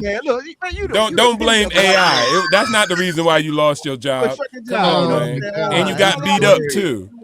And you got beat up too. That's what we heard. That's what we heard, bro. That's what the cop said. Push off that balcony over there. You know. Now you mad. You can't even push me off the balcony. You got fired, homie. You just got a new job. You on 90-day probation, man. Watch your mouth, man. Don't make me report you to your employer, bro. Bro, your beard look like it's been put on by. It don't matter. I can't take you serious. You gotta go to work, man. Get off the damn internet. Go back to stocking boxes, man. Go back in the warehouse, bro. Go get on the forklift. Get on the forklift, little boy. Huh? Get on the forklift. All right, let me read this comic by Big Euro. He says this side of the travel space is full of tricks. LOL. They make it seem like they trying to find a wife, but they don't. Hey, I'm gonna keep it real with you. Like, so I dated a lawyer, and we had situations kind of like with Misha and Rainier's talking about, we would go and we would knock down shorties together. We'd do things like that. I dated a dentist down in Colombia. Similar stuff.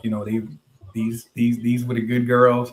My last long-term relationship was with a shorty from a grocery store. I told you the story about that, Mish. But guess what? So like when I got rid of her, right?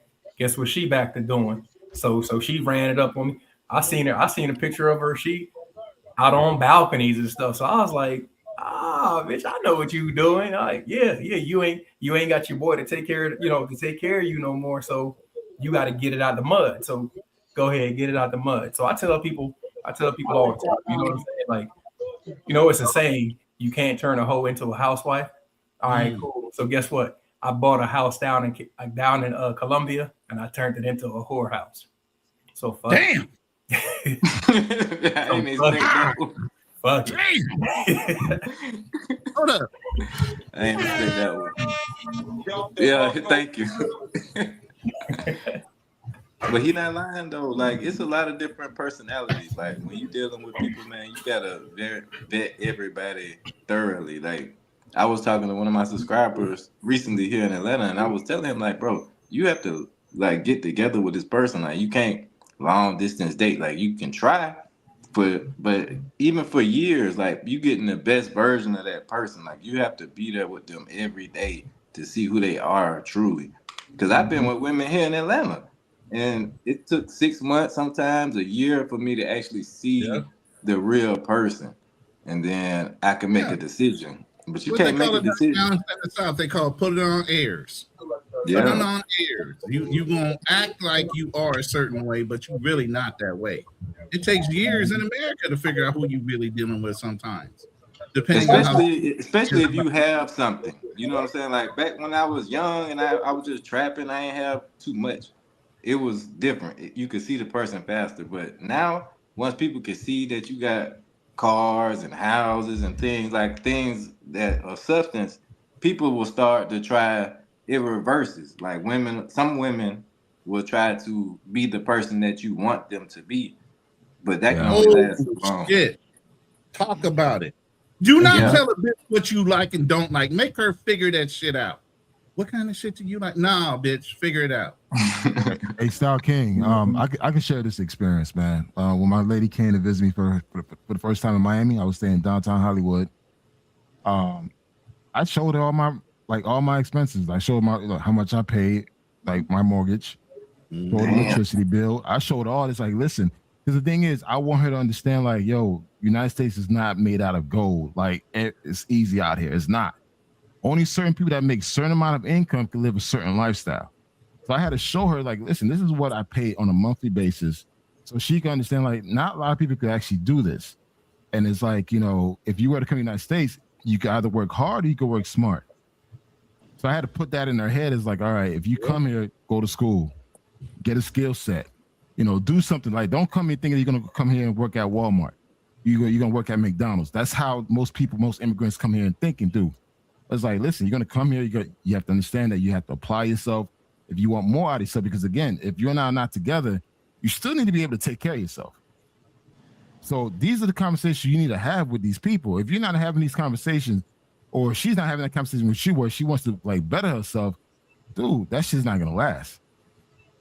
Shit, salute to you. I mean, but I think most of them women, they come at men like that when men are visiting these countries. They come at them and they say, I want to do this kind of business. I want to do that. It's always something that they want to do. Their mindset is always on hustle. When they meet an American, they want the American to know, I'm not going to be this lazy person, because they're trying so hard to get over to the USA. You just really don't know. It's like placing a bet. You either going to win or you're going to lose. If you lose, you got to try again.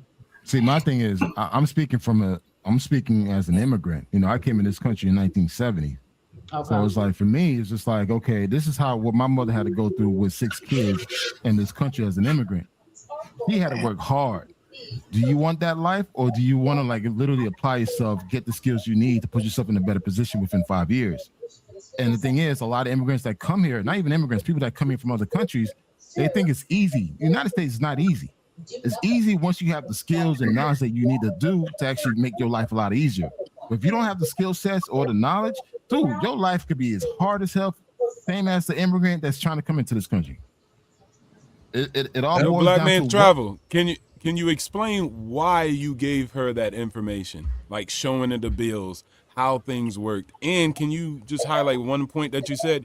You wanted her to do good regardless if y'all might have been together in the future. Yeah. Why do you think like that? Because that's not like a lot of people think. They don't think like that. So you have to explain that of why you would Okay. say something like that. Oh, thank you, man. All right. Thank you, Frontier. I mean, honestly, this is the type of person I am, man. I like to see everybody around me do good. So even though if you and I are not together, you know, I'll make sure that hey, you taken care of, or you know, you're off in a better situation. So even I'm realistic to know that hey, even if I marry this woman, we're not together after 5 years or 10 years, I still want her the best. So I'm not gonna wish any ill will towards anybody. So like if you coming from another country, you leaving your family, you're sacrificing a lot of stuff to leave your homeland to come to the United States. If you're gonna do that, put yourself in a better position to win. Yeah. So I guess for me, it's just more empathy. Empathy because I was that immigrant. I watched my mom work hard with 6 kids in this country. And you just gotta education, skills, and experience will put you ahead compared to most people. Yeah, thanks for that. I think they needed to hear that. Yeah, but yeah. I got a quick question. And this is not to you because I don't know really your situation or your personal business. That's all good. I don't take nothing personal. It's just social media. No, when immigrants come to this country, do they get more help than Americans that are from this country with grants and all of that? No immigrants, no Indians, no nothing. I can't speak for immigrants. I'm Haitian. You see how Haitians get treated here in this fucking country. So I can believe that. I can believe that about Haitians, though. I was raised in the projects. I was raised in the projects in Miami, Florida, Dade County. School I went to, I had to walk through fucking drug bags and needles just going to school. So like my mom had food stamp, them paper food stamp, the food stamp dollars. You know, remember those dollars back in them days? Yeah. My mom had them. It's like I remember going to Goodwill getting school clothes. I remember going to the place to get like cheese and milk and cornflakes. That's the life that I lived back in the late 70s and 80s up to the 90s. So for me, we never had free handout besides like the food stamps. My mother had to work the strawberry fields. Then as she got older, she had to do the hotels, cleaning people's rooms, getting happy, getting little tips here and there. That was my life until all my brothers and sisters, we went to college, we graduated, got certain skills in the medical field, government, private sector. We're all doing well now. But before that, we didn't get none of that special loan program. We didn't get none of that. Most Haitians that I knew, Jamaicans, Bahamians, Puerto Ricans that were all raised in the same neighborhood in Miami, we didn't get none of that. Okay. Now, for the Cubans got all that shit because they came in with special privileges. But anyone outside of that, anyone outside of Cubans, we ain't get shit. We live right there in them damn projects. Still had to worry about not getting shot, getting sold drugs, and all this shit. Yeah, this is 70s, 80s in Miami. Nah, I got a heart for Haitians. Like I said in DR, I'd have had the police pull up on me before checking my passport and IDs. And that's in DR, like they have the same problems in DR. Like it's crazy. Like I love DR, but at the same time, I got a lot of respect for the Haitians for how hard they go out there, they work, and they translating for people that don't speak Spanish. They doing a lot of stuff out there. Yeah, I mean it's different now. I mean, but we had to get it out the mud ourselves too, man. And the fact that my mother didn't speak English, she had to learn how to speak English. I had to learn how to speak English. It was hard. It was not easy, but you know what? Just to look back, all of us doing well. Her grandkids going to Ivy League schools. I mean, dude, proud. I'm proud to be a Zoe, but also I'm proud to be an American too. Damn. And special shout out to my FBAs out there, man. I appreciate and love y'all. I learned a lot from y'all. They coming after you regardless. Wait, hold up. I always give y'all flowers. I learned a lot from Black Americans, man. He's not in denial. No. I'm not in denial. They taught me to have confidence. Speak up. To all the Black people that played a role in my life, man, thank you. Because trust me, man. I can see that, though. Being a Haitian kid in the 80s, like you find out you jump Pierre Baptiste, your ass get jumped. like for me, my last name is Thomas, so I kind of blend in a little bit. but I mean, I remember them days, man. But also, I had friends who protected me. I had friends who believed in me, and these were FBAs. And it's like to this day, I thank you guys, and it's like you guys set the standard of blackness. And trust me, I benefit being assumed as a Black American when I'm traveling, because you know, hey, you guys do get special privileges compared to other Black immigrants that travel. That's why there's so many of them cosplaying they're us. I mean, I cosplay sometimes. I've seen that. Yeah, I seen that too. Early in Thailand, them Africans would be like, "I'm from Brooklyn. What's up? I'm from Harlem." I'm like, what? What y'all doing? Like, bro, they got the whole African uniform, the regular ass jeans and them bobo shoes they got on. Like we can't. And they had the New York, stop playing, bro. The New York on their hat. Like, I'm from Brooklyn, Harlem. Thai girls used to look at him like, really, I'm ninja? not mad at them. I understand. You know, I get it. Like, but I ain't gonna lie, man. Like I was in Thailand, I got stuck. I guess the police stopped a group of Black folks, and I was kind of like around them. Dude, they harassed the shit out of the Africans, man. Once they saw like, oh, he's American, they heard my accent. They let you go. Okay, yeah, go keep it going. I'm like, God damn. I'm like, yeah, I'm like, shit, like that. Man. You left your fellow goddamn immigrants hanging too. Yeah, man, it's what it is, bro. You left the Africans back. Survive. Hey, and plus I ain't African, dog. I'm Haitian, dog. So it's like, not the same. Those aren't my people. Yeah, those aren't my people. Not my people, but not my people. So it's like, hey, I'm Haitian. I gotta go. Like, nah, man, I got a lot of homeboys that's Haitian, man. Like, you know what I'm saying? When I had joined the Marine Corps and shit, I had a lot of homeboys that was from Haiti, man. That grew up down in the 305, you know what I'm saying? Yep, Dade County. Yeah. That's what I hate about the internet, bro. Because when you watch the internet and you don't really live in real life, it'll distort your perspective. Because like I was saying, like when I travel, like I've had interactions with people, and I've noticed, like especially in Brazil and Dominican Republic, where a lot of people like ask me, "Well, why do you carry yourself like that? Like you look people in the eye, you're like." I even had a girl say something about being regal, and I was like, I haven't even heard that word in a long time. And I was like, because a lot of Black people around the world don't really have that confidence when they're speaking to people or they're just walking down the street. So it throws people off when they meet some Black Americans sometimes. In general, our mannerisms are just the way we carry ourselves. We carry ourselves with our heads up, our chest out. We speak with our chest. We speak with authority and confidence. They don't know how to do that. That's why one of the things we even say against Tethers is, y'all sitting here talking how bad America is when you're in America, but you won't go back in your own countries and do it. Yeah, I got into it with TMZ the other day, man. They're taught to be a little subservient to that. And I used to go in hotels and different places, even in America, and you would see the girls that were cleaning, they always look down. If you ever look in a hotel and look at the way the cleaners are, they will not dare to look at you in your face. And I used to stop the cleaners and say thank you, and I would raise their heads and say, no, you can look me in the face. I'm just another human being just like you. And I appreciate you being in my room. You know, because they're taught to look down and be less than, not be observed, to be invisible. And people treat them that way. Yeah.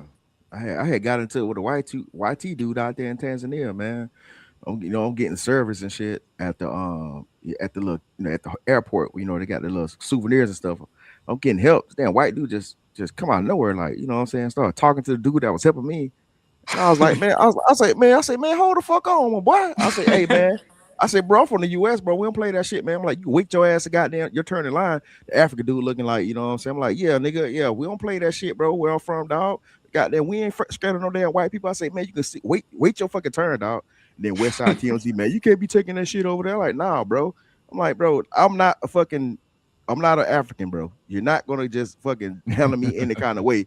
So he wanted you to be, you know what I'm saying? You got like say, he didn't even say excuse me or nothing. He just like came out the way. I'm like, bro, don't you see I'm getting help? You know what I'm saying? I'm like, that's when he realized like, oh, he ain't one of them. You know what I'm saying? He was like, oh, I'm sorry. I'm like, man, you better goddamn wait your goddamn turn. You know what I'm saying?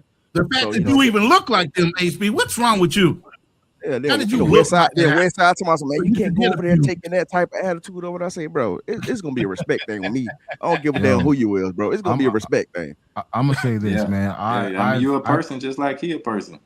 I've checked many Africans and Caribbean folks on how they talk about black folks, man. I'm like, you came here in this country because of them. They paved the way to, which allowed you to come in this country so where you could benefit their resources. For me, I can't sit back and just hear someone talk shit about another person and they just got here in this country. That shit don't make no sense to me. Even like, I mean, Roland knows my first wife is from Cleveland, Mississippi, Chicago. African American, dude. I married to a black family, a black American family. I love them to this day. To this day, I still love them all, and they still consider me as a family. I got 2 kids from a black woman. Wow. And they understand their culture, but also too, I'm not gonna let anyone talk shit about black American with false information. Where it's like, you know what, my kids are black American. I'm not gonna sit here and let you just talk shit because you assume that because I'm Caribbean, I'm gonna fuck with you. No, I was raised here in the United States, so I think like an American. So that's one thing is I always give my respect. I was married to a sister, so that's when people see my wife and they see, like, yo, I was married to a sister at one point. We were married for 12 years, and we have 2 beautiful sons. My oldest son just graduated from college. Wow. So yeah. So for me, it's like Black Americans paved the way for many, many immigrants to take advantage of the resources and opportunities that they have. Yeah. We need to give them their respect and their flowers and understand, like, listen, you got to stay on code. Like every issue that a black person is going through, trust me, is going to come to your community. Now look at the Asian community, look at the Hispanic community. They're going through shit right now. Mm-hmm. And that's one thing too, bro. When I met my wife, I asked her this one question: are you black? And she said yes, but she wouldn't say, "Oh, I don't know, I'm Dominican." Like, oh no, I can't fuck with you, man. I'm not gonna go through this identity bullshit. Me no if black. I have kids Me with you, Dominican. yeah, dude. I literally tell you, are you black? And guess what, dude? Her marriage license and ID says black. So I'm like, yeah, I got a good one, because I didn't want that. Oh, I don't know, I'm mixed. No, nah. Here they see a black person. You just speak Spanish, but lucky for her, she kind of looks more Indian. But none of my kids are gonna have that identity issues. You black first, then you whatever you want to be afterwards. I think that in That's the how the world United wants to see States, you anyway. bro, like we love everybody. Like to tell y'all, like I got homeboys that's from Ghana.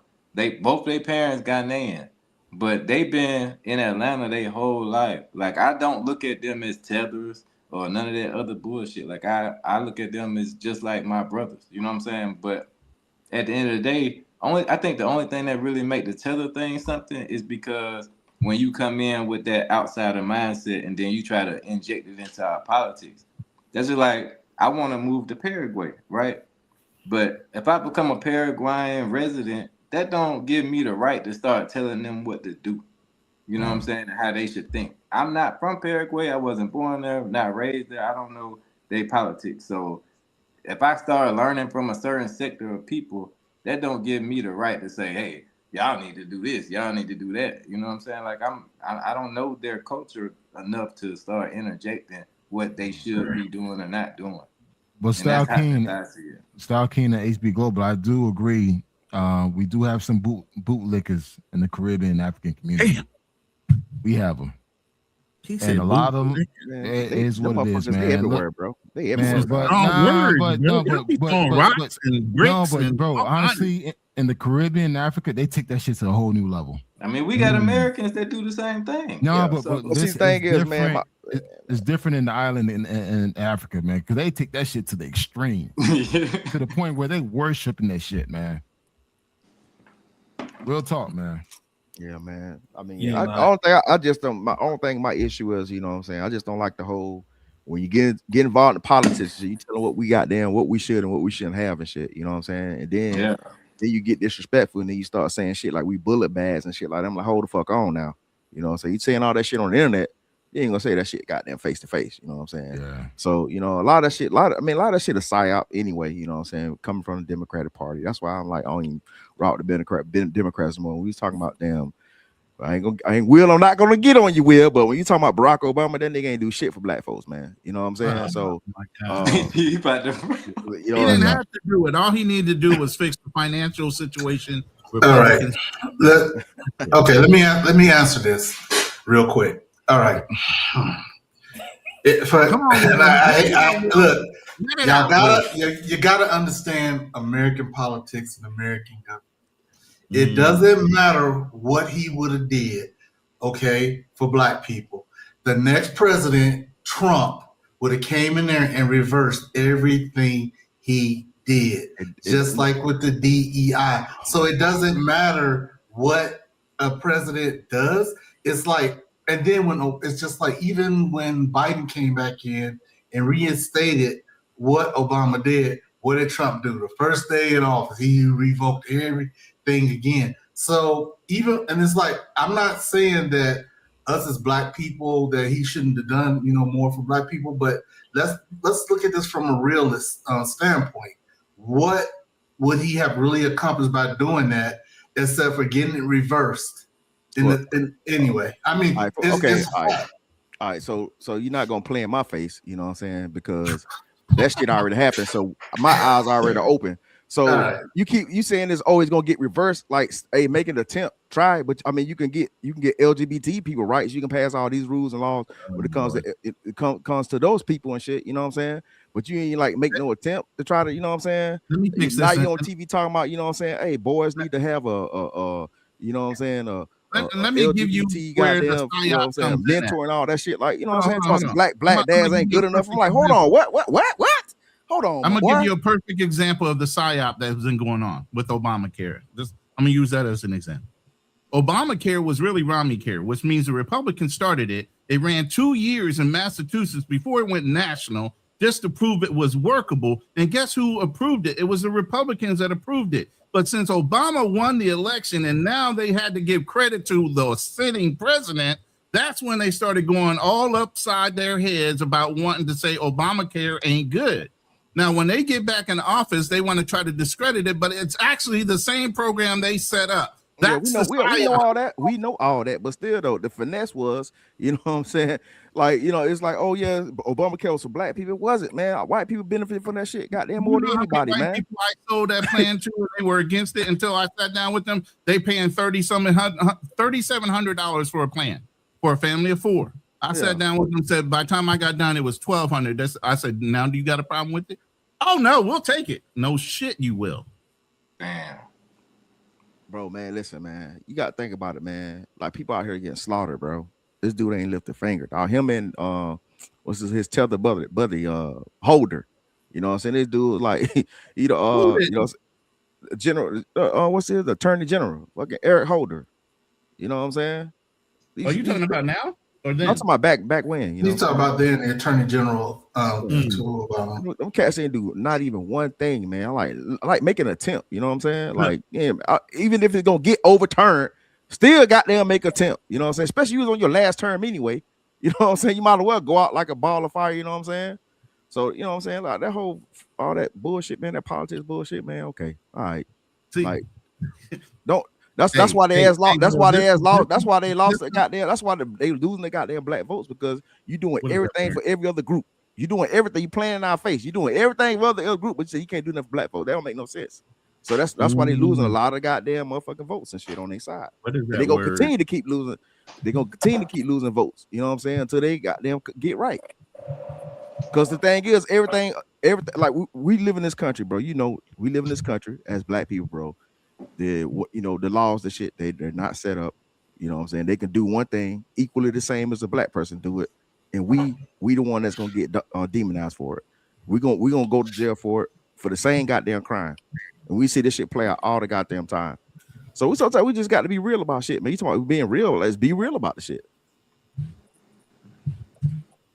I can't remember this word. I'm trying to remember it. Well, you probably know the word. What's the fine art, or what's the word you substitute for the fine art of diplomacy? but it's not. It's a word. It's a certain word that you use when you're talking about it.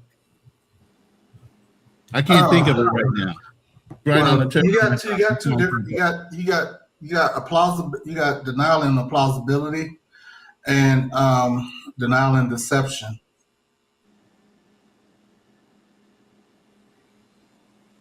I can't think of the word. There's another word that I'm looking for, but yeah, and that's where you start understanding who understands politics on an infinite level, because it's a multi-tiered thing, just like clearances and top secret messages.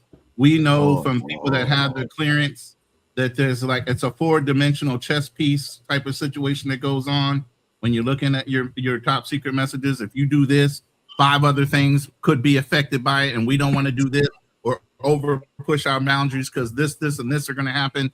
So there's an art to everything, and even though you might not see it, there are things being done that's the reason why, you know what I'm saying, black folks can't, you know what I'm saying, get any justice in this country. That's what you telling me. It's a four-dimensional chess game that's being played, and that if we just keep voting Democrat and keep going on that sign road, we're gonna finally get some justice in this country. That's what you're telling me. You know, that's when Obama went into office, he didn't have the House or the Senate. Right? Now, he did have the House at one period of time. Yes, he did. He had the House. He had the House in the Senate at one period of time, and didn't do shit. And do nothing with it. Not at first. He did not.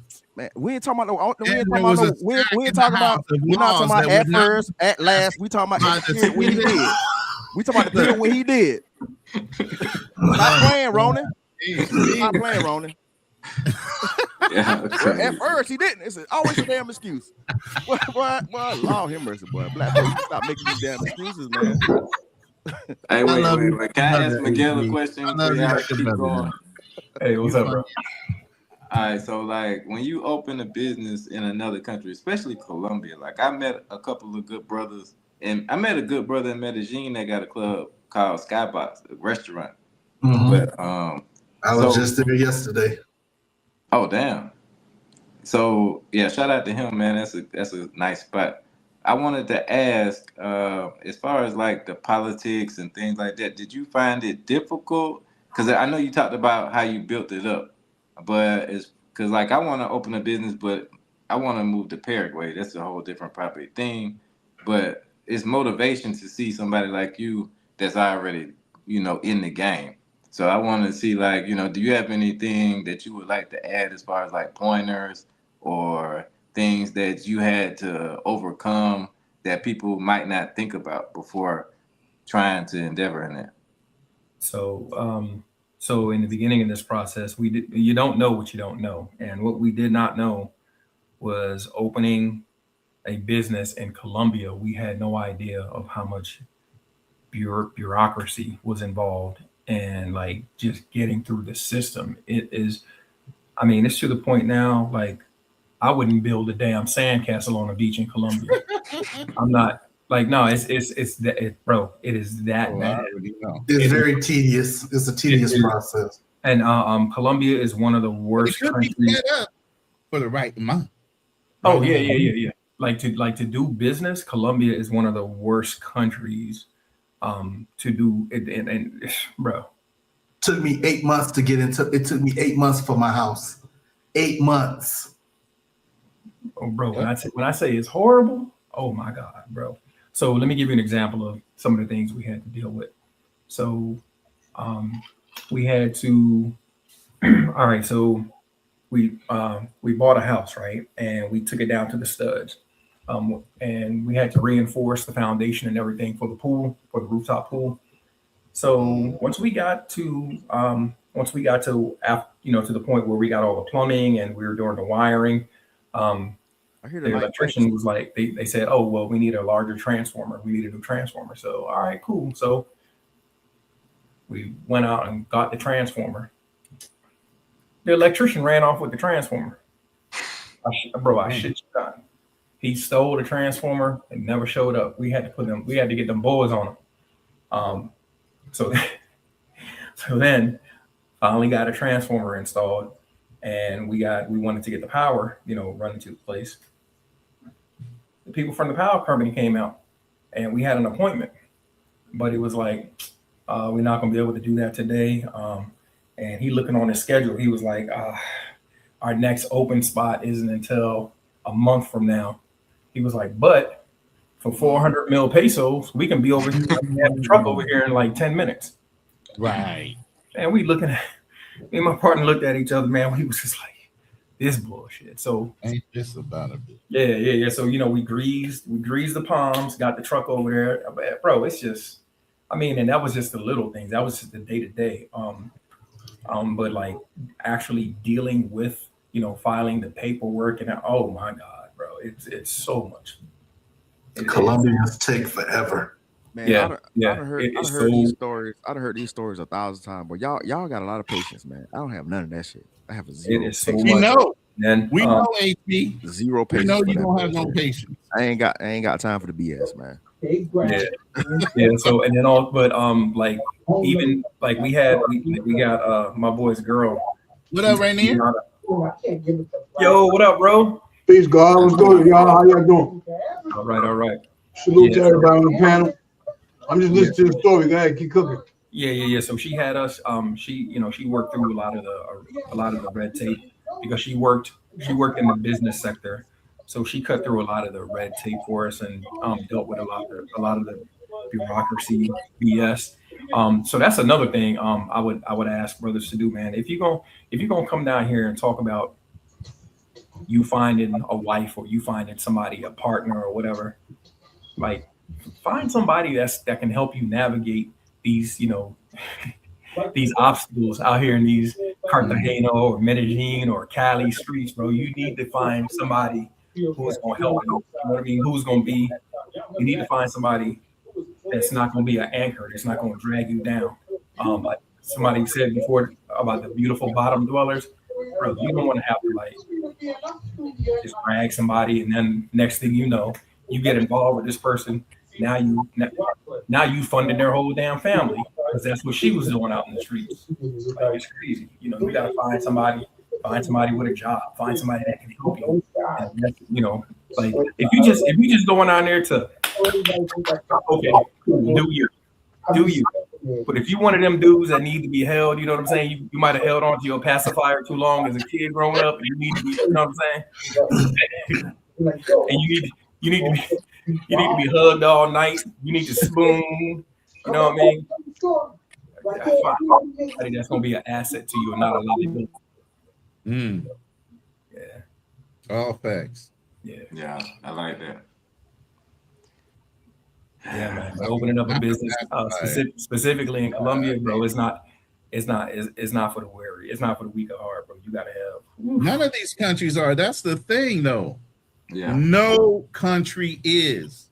I keep saying this over and over again. That blue passport might give you access, but it puts a big ass target on your back. Yeah. And a lot of people get it twisted because you can come to America and damn near do just about anything. If you got the drive, the motivation, the will, and also if you got that money, you can do, you can thrive. Man, other countries got it set up where it's like, nah, we got to take care of our people here. You know what I'm saying? Some countries, like you can't even own property as a foreigner there. Right. Hello.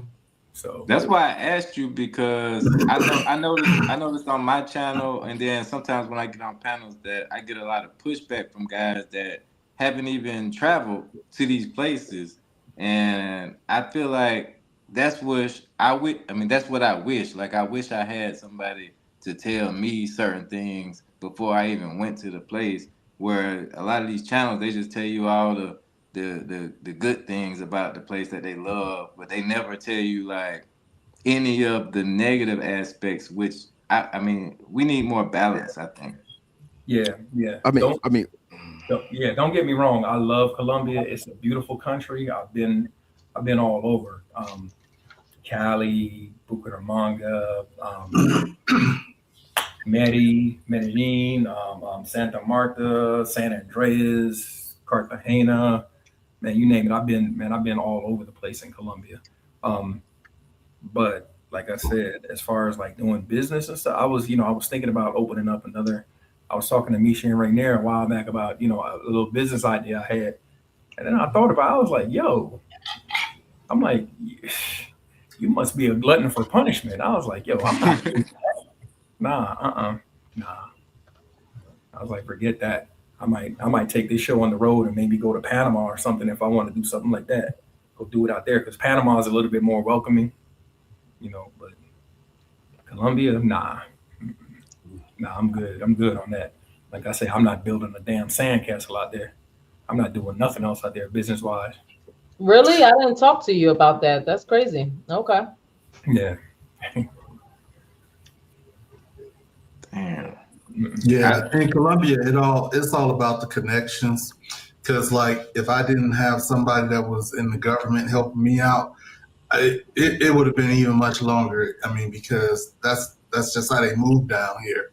And like I said, it was because dating the right people that actually knew people. Like it's just like what he was saying. I mean, Miguel was saying, you gotta network with the people that can help you. Because if you just network with the people that don't even know how to do stuff, just like even for my visa process, I mean, I had somebody that helped me with that. So it wasn't somebody like I didn't struggle like when most people say, "Oh man, my visa got turned down. They got this."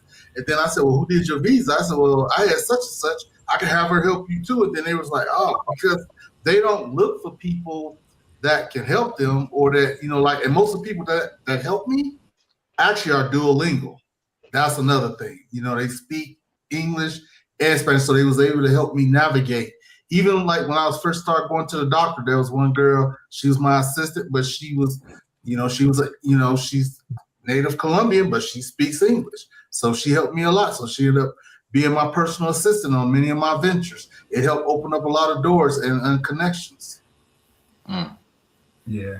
It's funny. It's funny you say that about like the visa. I'm working with a lady, bro. I've been working with a lady in the office, bro. Like she's up there. She's connected in the government. I'm like, yo, I've been working with her for like 3 months. Like, yo, where's my stuff at, bro? And you know what she told me just last week? She was like, oh, well, we're not going to process anything now because of the elections. I'm like, what the elections got to do? I'm like, yo, we started this process 3 months ago.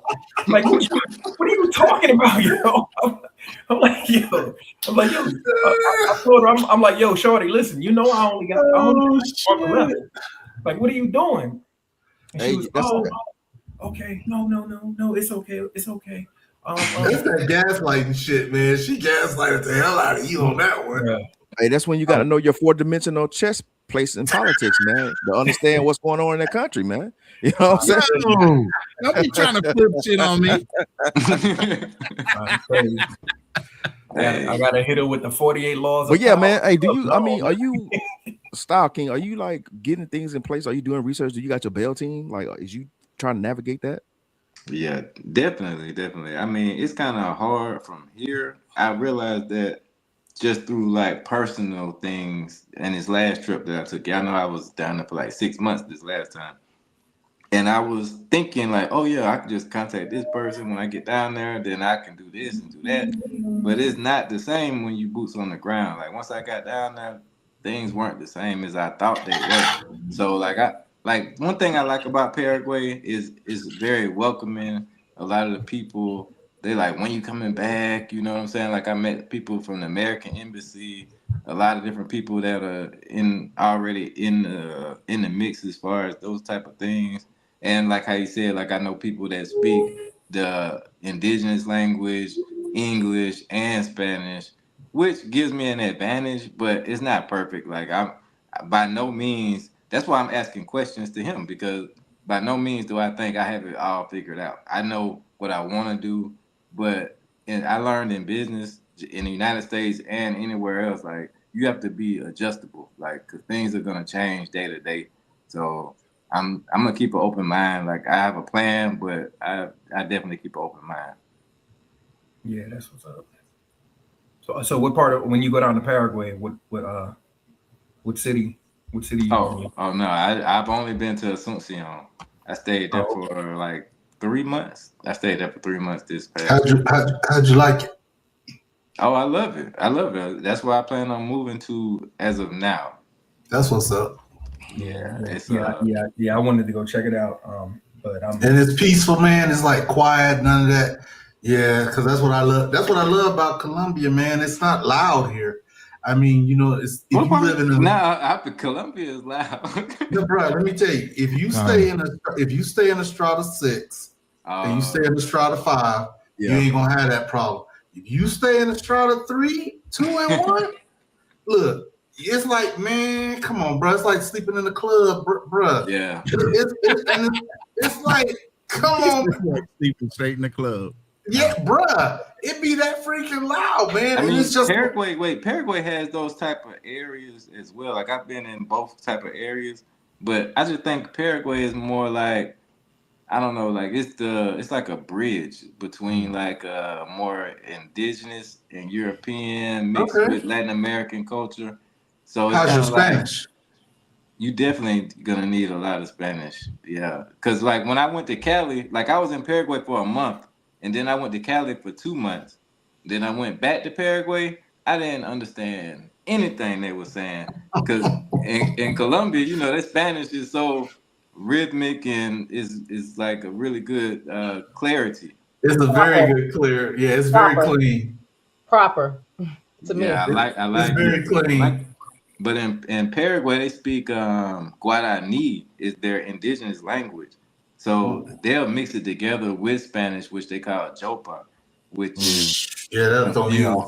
And then their Spanish is kind of rushed together at the same time. So like even if they only speak in Spanish to you, it's still hard to understand as somebody that's learning, because I'm learning just like you said you are.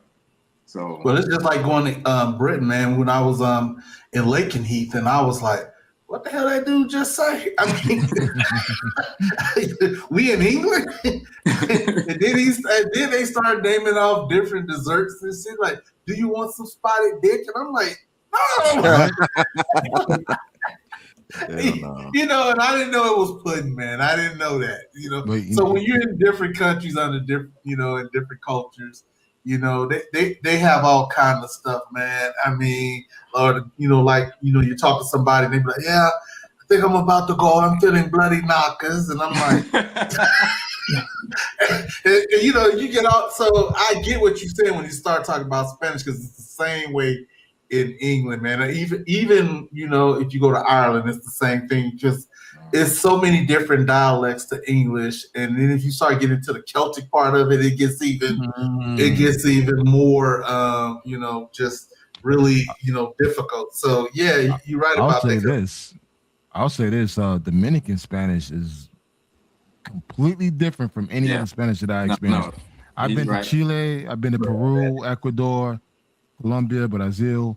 I mean, Brazil speaks Portuguese, but their Spanish is completely different than a Dominican Spanish, man. Like, sometimes I have to sit there and like really concentrate, really understand what they saying. And like, because they speed talk, and it's funny because like sometimes I watch my wife and she like listen to her WhatsApp voice messages. He had that sucker on 5-speed.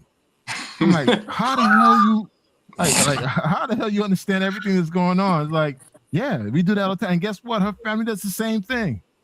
They had that sucker on 5-speed. It's like you can't talk slow to them. But every country is different, because Colombia, they talk slow and chill. You know, Puerto Rican talk with that aggression. You know, you go to Chile, Peru, they all have their own unique dialect of their Spanish. Yeah. But you can still understand them, but it's just like some of them you just have to concentrate and really pay attention to it.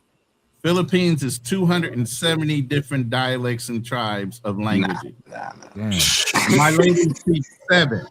I thought Tagalog was going to give me safe. Nah, Ilocano specifically where I'm at. But she's Visayan and Tagalog.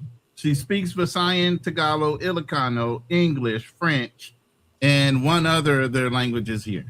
And when we went to the airport, one guy initially just automatically identified that she was Visayan, just on the thickness of the way she pronounced certain words. I mean, it's crazy. Like I can only catch on, and thank God they have Spanish here, because the Spanish colonized them first. So some of their words are Spanish. So I can pick up on a conversation and try to stay in it, but there is no way. But yeah, that's like Colombia. They got a lot of dialects too, man. the whole thing is they flip around on the dialect. So one person could be talking one thing, the other person talking another thing. You got to sit there and be able to identify and understand all three languages that are being spoken all at once. I'm like, yo, I can't. Ronan, you ain't been to Puerto Rico yet, have you? Yeah, I grew up around Puerto Rico. Okay, man. So you know they got, bro. When I went to the island, all the dark dialects, man. Here's the thing. That's initially how I learned Spanish. I've been going to Puerto Rico since I was almost 2.5, 3 years old. That's where I have the getting thrown in the pool days. See, I just grew up around a lot of Puerto Ricans and stuff. And then, like I said, I like my sister, she speaks Spanish, but I didn't want to learn it. Which, the mother, she spoke nothing but Spanish. Because even when she would cook for me, she would be like trying to teach me stuff in Spanish and stuff like that, man. But you are right about that, man. They are some of the most welcoming people, man. They just welcome into your home. It's all about family and friends with them, and that's the reason why you should go there one I love day, that man. culture. You should go there one day. If I've been to Puerto Rico, you'll love it. Oh yeah, I've been there. I know I've been there. Let me tell you this. A lot of people don't know. There's a shitload of black Puerto Ricans. Puerto Ricans look just like you and I in Puerto Rico. No, I kid you not. There's towns that people look just like us in Puerto Rico. Puerto Ricans. They don't get shown a lot. They show all the white Puerto Ricans. They show like the mestizos. They don't show the negros and the negros. They don't show them too much. Their colorism is wild down there. Believe that. Yep. We can't hear you. You're on mute.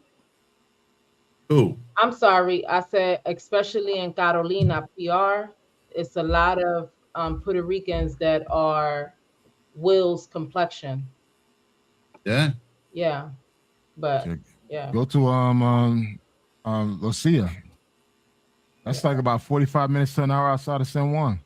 I need to get out of Puerto Rico. My homeboy live out there with his wife. Man, you have a good time out there, man. It's only a 3-hour flight from Colombia to Puerto Rico. They got direct flights, man. Yeah. I'm gonna go out I there. didn't enjoy my time in Puerto Rico. I have to go back. It was my first time. I went for a wedding.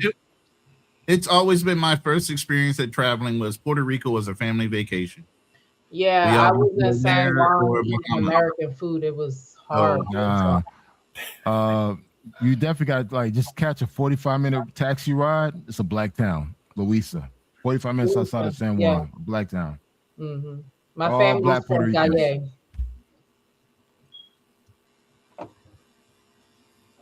People don't realize there's shitload of black folks outside of the U.S. People think it's all black folks in the Caribbean, the U.S. You go to Latin America, Brazil has the highest black population across all of the Americas. Colombia has blacks. Ecuador, Chile, Peru, Argentina used to have black people until they killed them off. Damn. And even Paraguay used to have black that part folks. they really did. Yeah. Paraguay had black people down there too. Paraguay and Uruguay had black folks there too. They killed them off too. People don't know the history of Latin America, particularly Argentina, Uruguay, and Paraguay. They exterminated and genocide. That's why I was like, damn, Star King trying to go there. I'm like, okay. They literally exterminated all the black folks in Uruguay, Paraguay, and Argentina because they wanted to make it more European.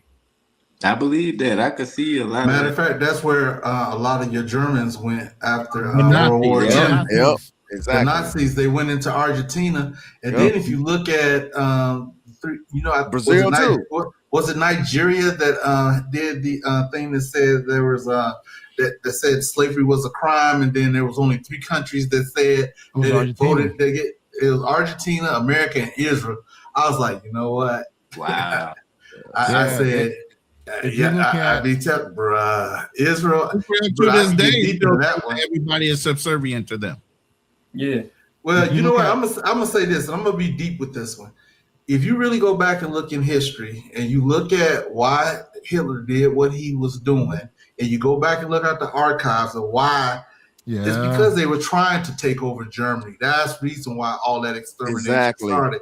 And people don't want to talk about that. And they've done it in America. They've done it in Argentina. Hey guys, keep it PG, man. I don't want nobody coming to knock them out there. Real. Hey, but no, he telling the truth though. He telling the truth. I'm gonna stop there. I ain't gonna go deep with it. Me and Fearless did 2 lives on these small hats. I know, like I've learned were kicked around Europe every time. They have a rule where they can't loan money with interest to any other person that's a small hat. So they were loaning to governments. After so many years of being in those different countries, they would wind up having so much money owed by the government and the cities and the metropolises. They literally would keep on kicking up. That's why they had no homeland. Bro, the whole European nations were pissed off at the Jews, period. They weren't really Jews. They were adopted Jews. They aren't Jews by blood. They are Jews by adopting the religion of Judaism. Actually, the Ethiopians are more closely attached to them than anything. And so that's the reason why it's illegal, where Israel made it illegal to have DNA testing, because even there are some African Americans, believe it or not, that are more closer to being Judaism that don't even know that they're Jewish. The Khazarians, and then you have Ashkenazis. Ashkenazis are usually Polish or Ukrainian or whatever in that region that became Jews. But then the Khazarians was a whole nother nation. They had a competition for religious purposes, and they adopted Judaism as their religion.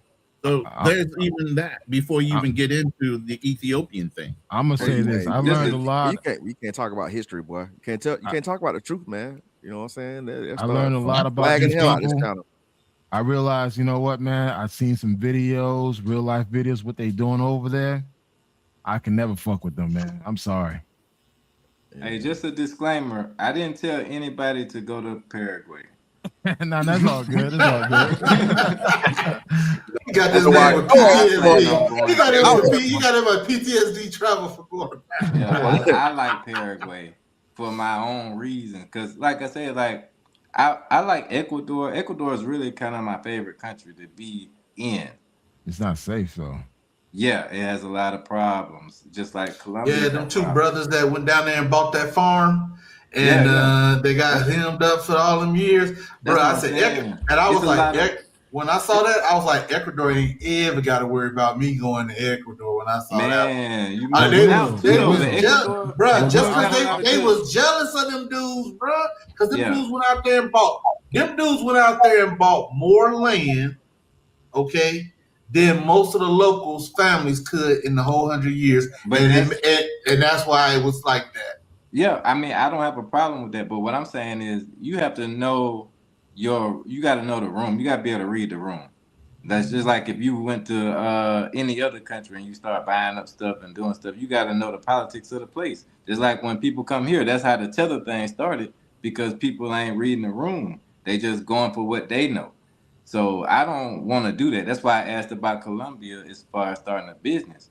So you have to know what you're getting yourself into. Just like when HB asked me about going to Paraguay, starting a business. I know it's certain things I know, but it's certain things I don't know. You know what I'm saying? Like, you got to be ready for that, because this is a free market. You in the world. Like, they got cartels, gangs. They got all kind of people that got their own interest at heart when you come in as an outsider. So... No, facts, man. Facts. Just like with that cat that was up in Barranquilla when he, bought this property, and it was around COVID and stuff. And then he is like, this dude literally, and I kept telling people this was self-inflicted. This guy went up there. He rushed it. Okay. He rushed the whole project to get this place. It was basically a lot of apartments, and then it had a restaurant.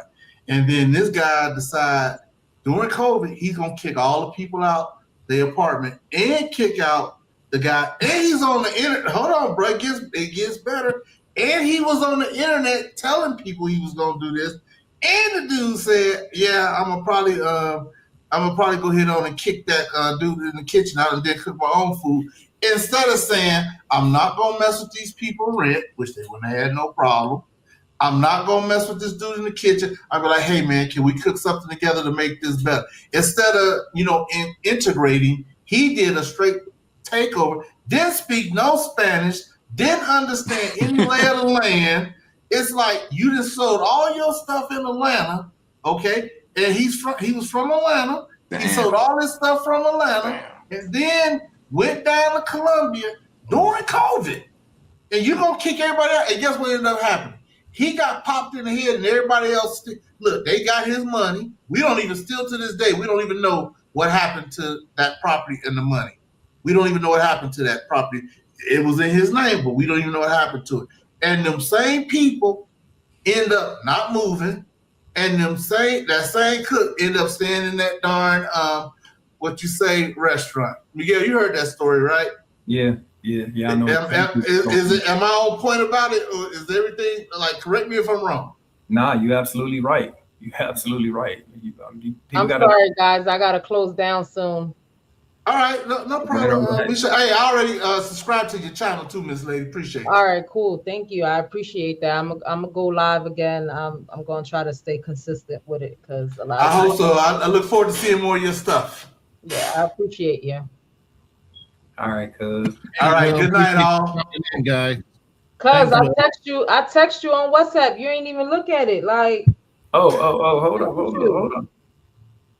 on. My bad. Well, Miguel, I'm telling you, the first 15 seconds of that first song already popping, bro. Oh my God. I can't all right, just ladies, see y'all later. Appreciate y'all having me on the chat. All right, thank you.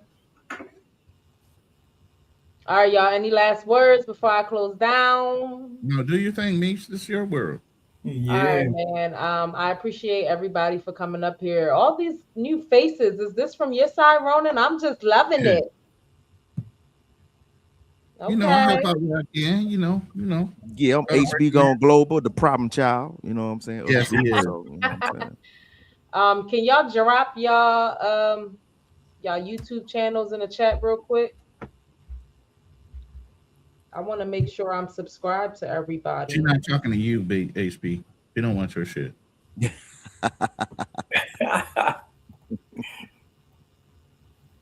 Oh man. Trouble.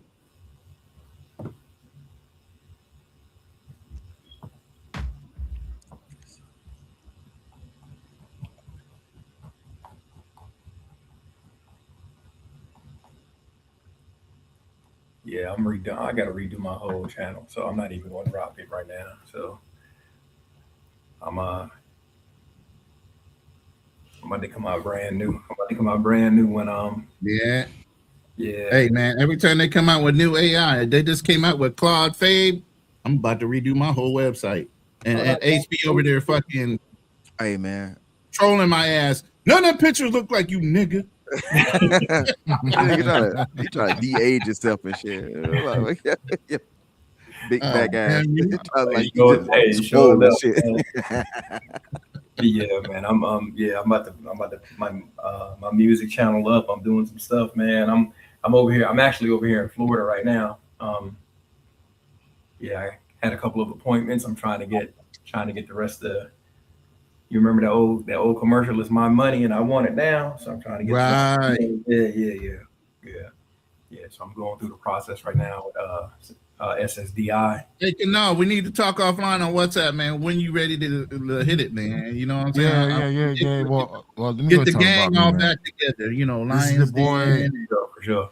This is your boy Black Man Travels, man. I've been doing this YouTube thing for a couple of years, but I didn't take it serious. Well, I do have a website that I do take serious. I used to be a travel blogger, talk about all my travels, health, wellness, relationship, business, and I'm glad to be back, man. Roland is my big brother. Follow my boy Fearless. We used to do the Lions Den, and we'll be back at it, man. I had to take a break from all this madness, but I'm back. It's great to be back, and definitely, if you guys want me to jump on your live streams, man, let me know. I'm more than happy to join in and talk about travel, business, relationships, health. Definitely health, guys. Go see the doctor, and that's it, man. That's the story too. Damn. I appreciate you for coming on the channel. I just subscribed to your channel also, and to HB's channel also. Lord Jesus, you're getting more corrupted now. Why? Is HB a bad influence or something? What's going on? Oh, absolutely, is a Marine. Hey, Ron, you gonna have an after show, or this is done? This is it. You know what? No, I'm gonna go ahead and go grab something to eat. It's Sunday. Now let's keep going. Let me tell you about what happened at work, man. You know what I'm saying? I had to tighten it up. No, call me. Unless you want to share it with the world, I mean, you can call me on WhatsApp. No, ain't nothing, man. You know what I'm saying? So you had to put your hands on talk about. You know, I keep it 100 all times, man. Right. So you have to put your that's my thing. People don't like that shit. I keep it 100 all the time. You know, Yeah. I don't like to sugarcoat shit. You know what I'm saying? I don't like to tell people lies and shit. You know what I'm saying? I don't like to ignore what's going on in the world. You know what I'm saying? So, right. But yeah. So, let's hear it. No, I ain't gonna do it on her channel. I'm doing the telephone. She trying to go. Yeah, she trying to go anyway. What you trying to do? You want me to do a? It's You want a to do long a live? story. You want to do a live after this? Yeah, we can do a live after this. Go ahead and get some neat, cause I ain't doing shit. All right, send Yeah, me. me too, man. I'll about jump an on hour? too. I'll jump on too. HB, man, what's up, All bro? right. I'm send me pull send up. me some updated fucking images. I already got you locked in, Travel. I don't know what HB Gone Global look like. He could be over there looking like goddamn Darnell right now, for all I know. Hell no, boy, I just got a fresh cut today, man. We just talking Leave about Darnell alone. my daughter had a track meet today, so I had to take her to a track meet. So I had to look good for the fine, sexy mamas out there. You know, There'd be a lot of bad mamas in these games, man. These youth football games, god damn, bruh.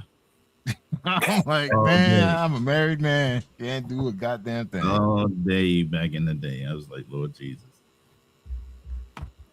Alrighty now. All right. All right, man. Shout out to y'all. Thank you for pulling up on the panel, man. We'll see each other again really, really soon. I think what 2 hours? You guys good with 2 hours, or you want shorter time? What? I'm talking to the other two. Yo, just let me know. I took a gummy, bro, so I'm gonna be up for a while. He said I took a gummy. I'm feeling right. All right. Hey, man. me, you good? I know you on the West Coast, so you ain't really scared about time. No, I'm good. All right. Give me about 35, 40 minutes. I'm gonna do a Make it 20 minutes, dog. 20 minutes, eat a goddamn sandwich, and come back on live, man. He just told you he on a gummy. What you mean 45 minutes? Yeah, dog. 20 minutes, dog. It takes you 20 minutes to eat a sandwich No, and come back on live, man. Wait. You on a gummy, right?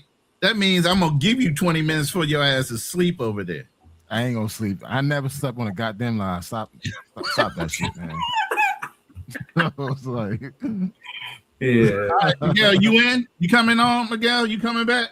Yeah, I'm gonna refresh my drink and then shit. 20 minutes, man. 20 minutes to eat a goddamn sandwich, man. 20 minutes. 20 minutes. You gonna tell my lady to fix me something in 20 minutes? That's very rude of you. 20 She minutes. didn't have to meet you. You and got she 20 minutes, man. That's I'm got a waiting. bad opinion of you. But anyway, 20 minutes, yeah, okay. man. I'll do it 20 20 minutes. I gotta kick out a thumbnail and then I'll go ahead and load it up. 20 minutes. All right, for sure. All right, so I'll take it easy, man. All right, I'm gonna use Miguel's song as an intro. All right. I'm keeping off. Bye.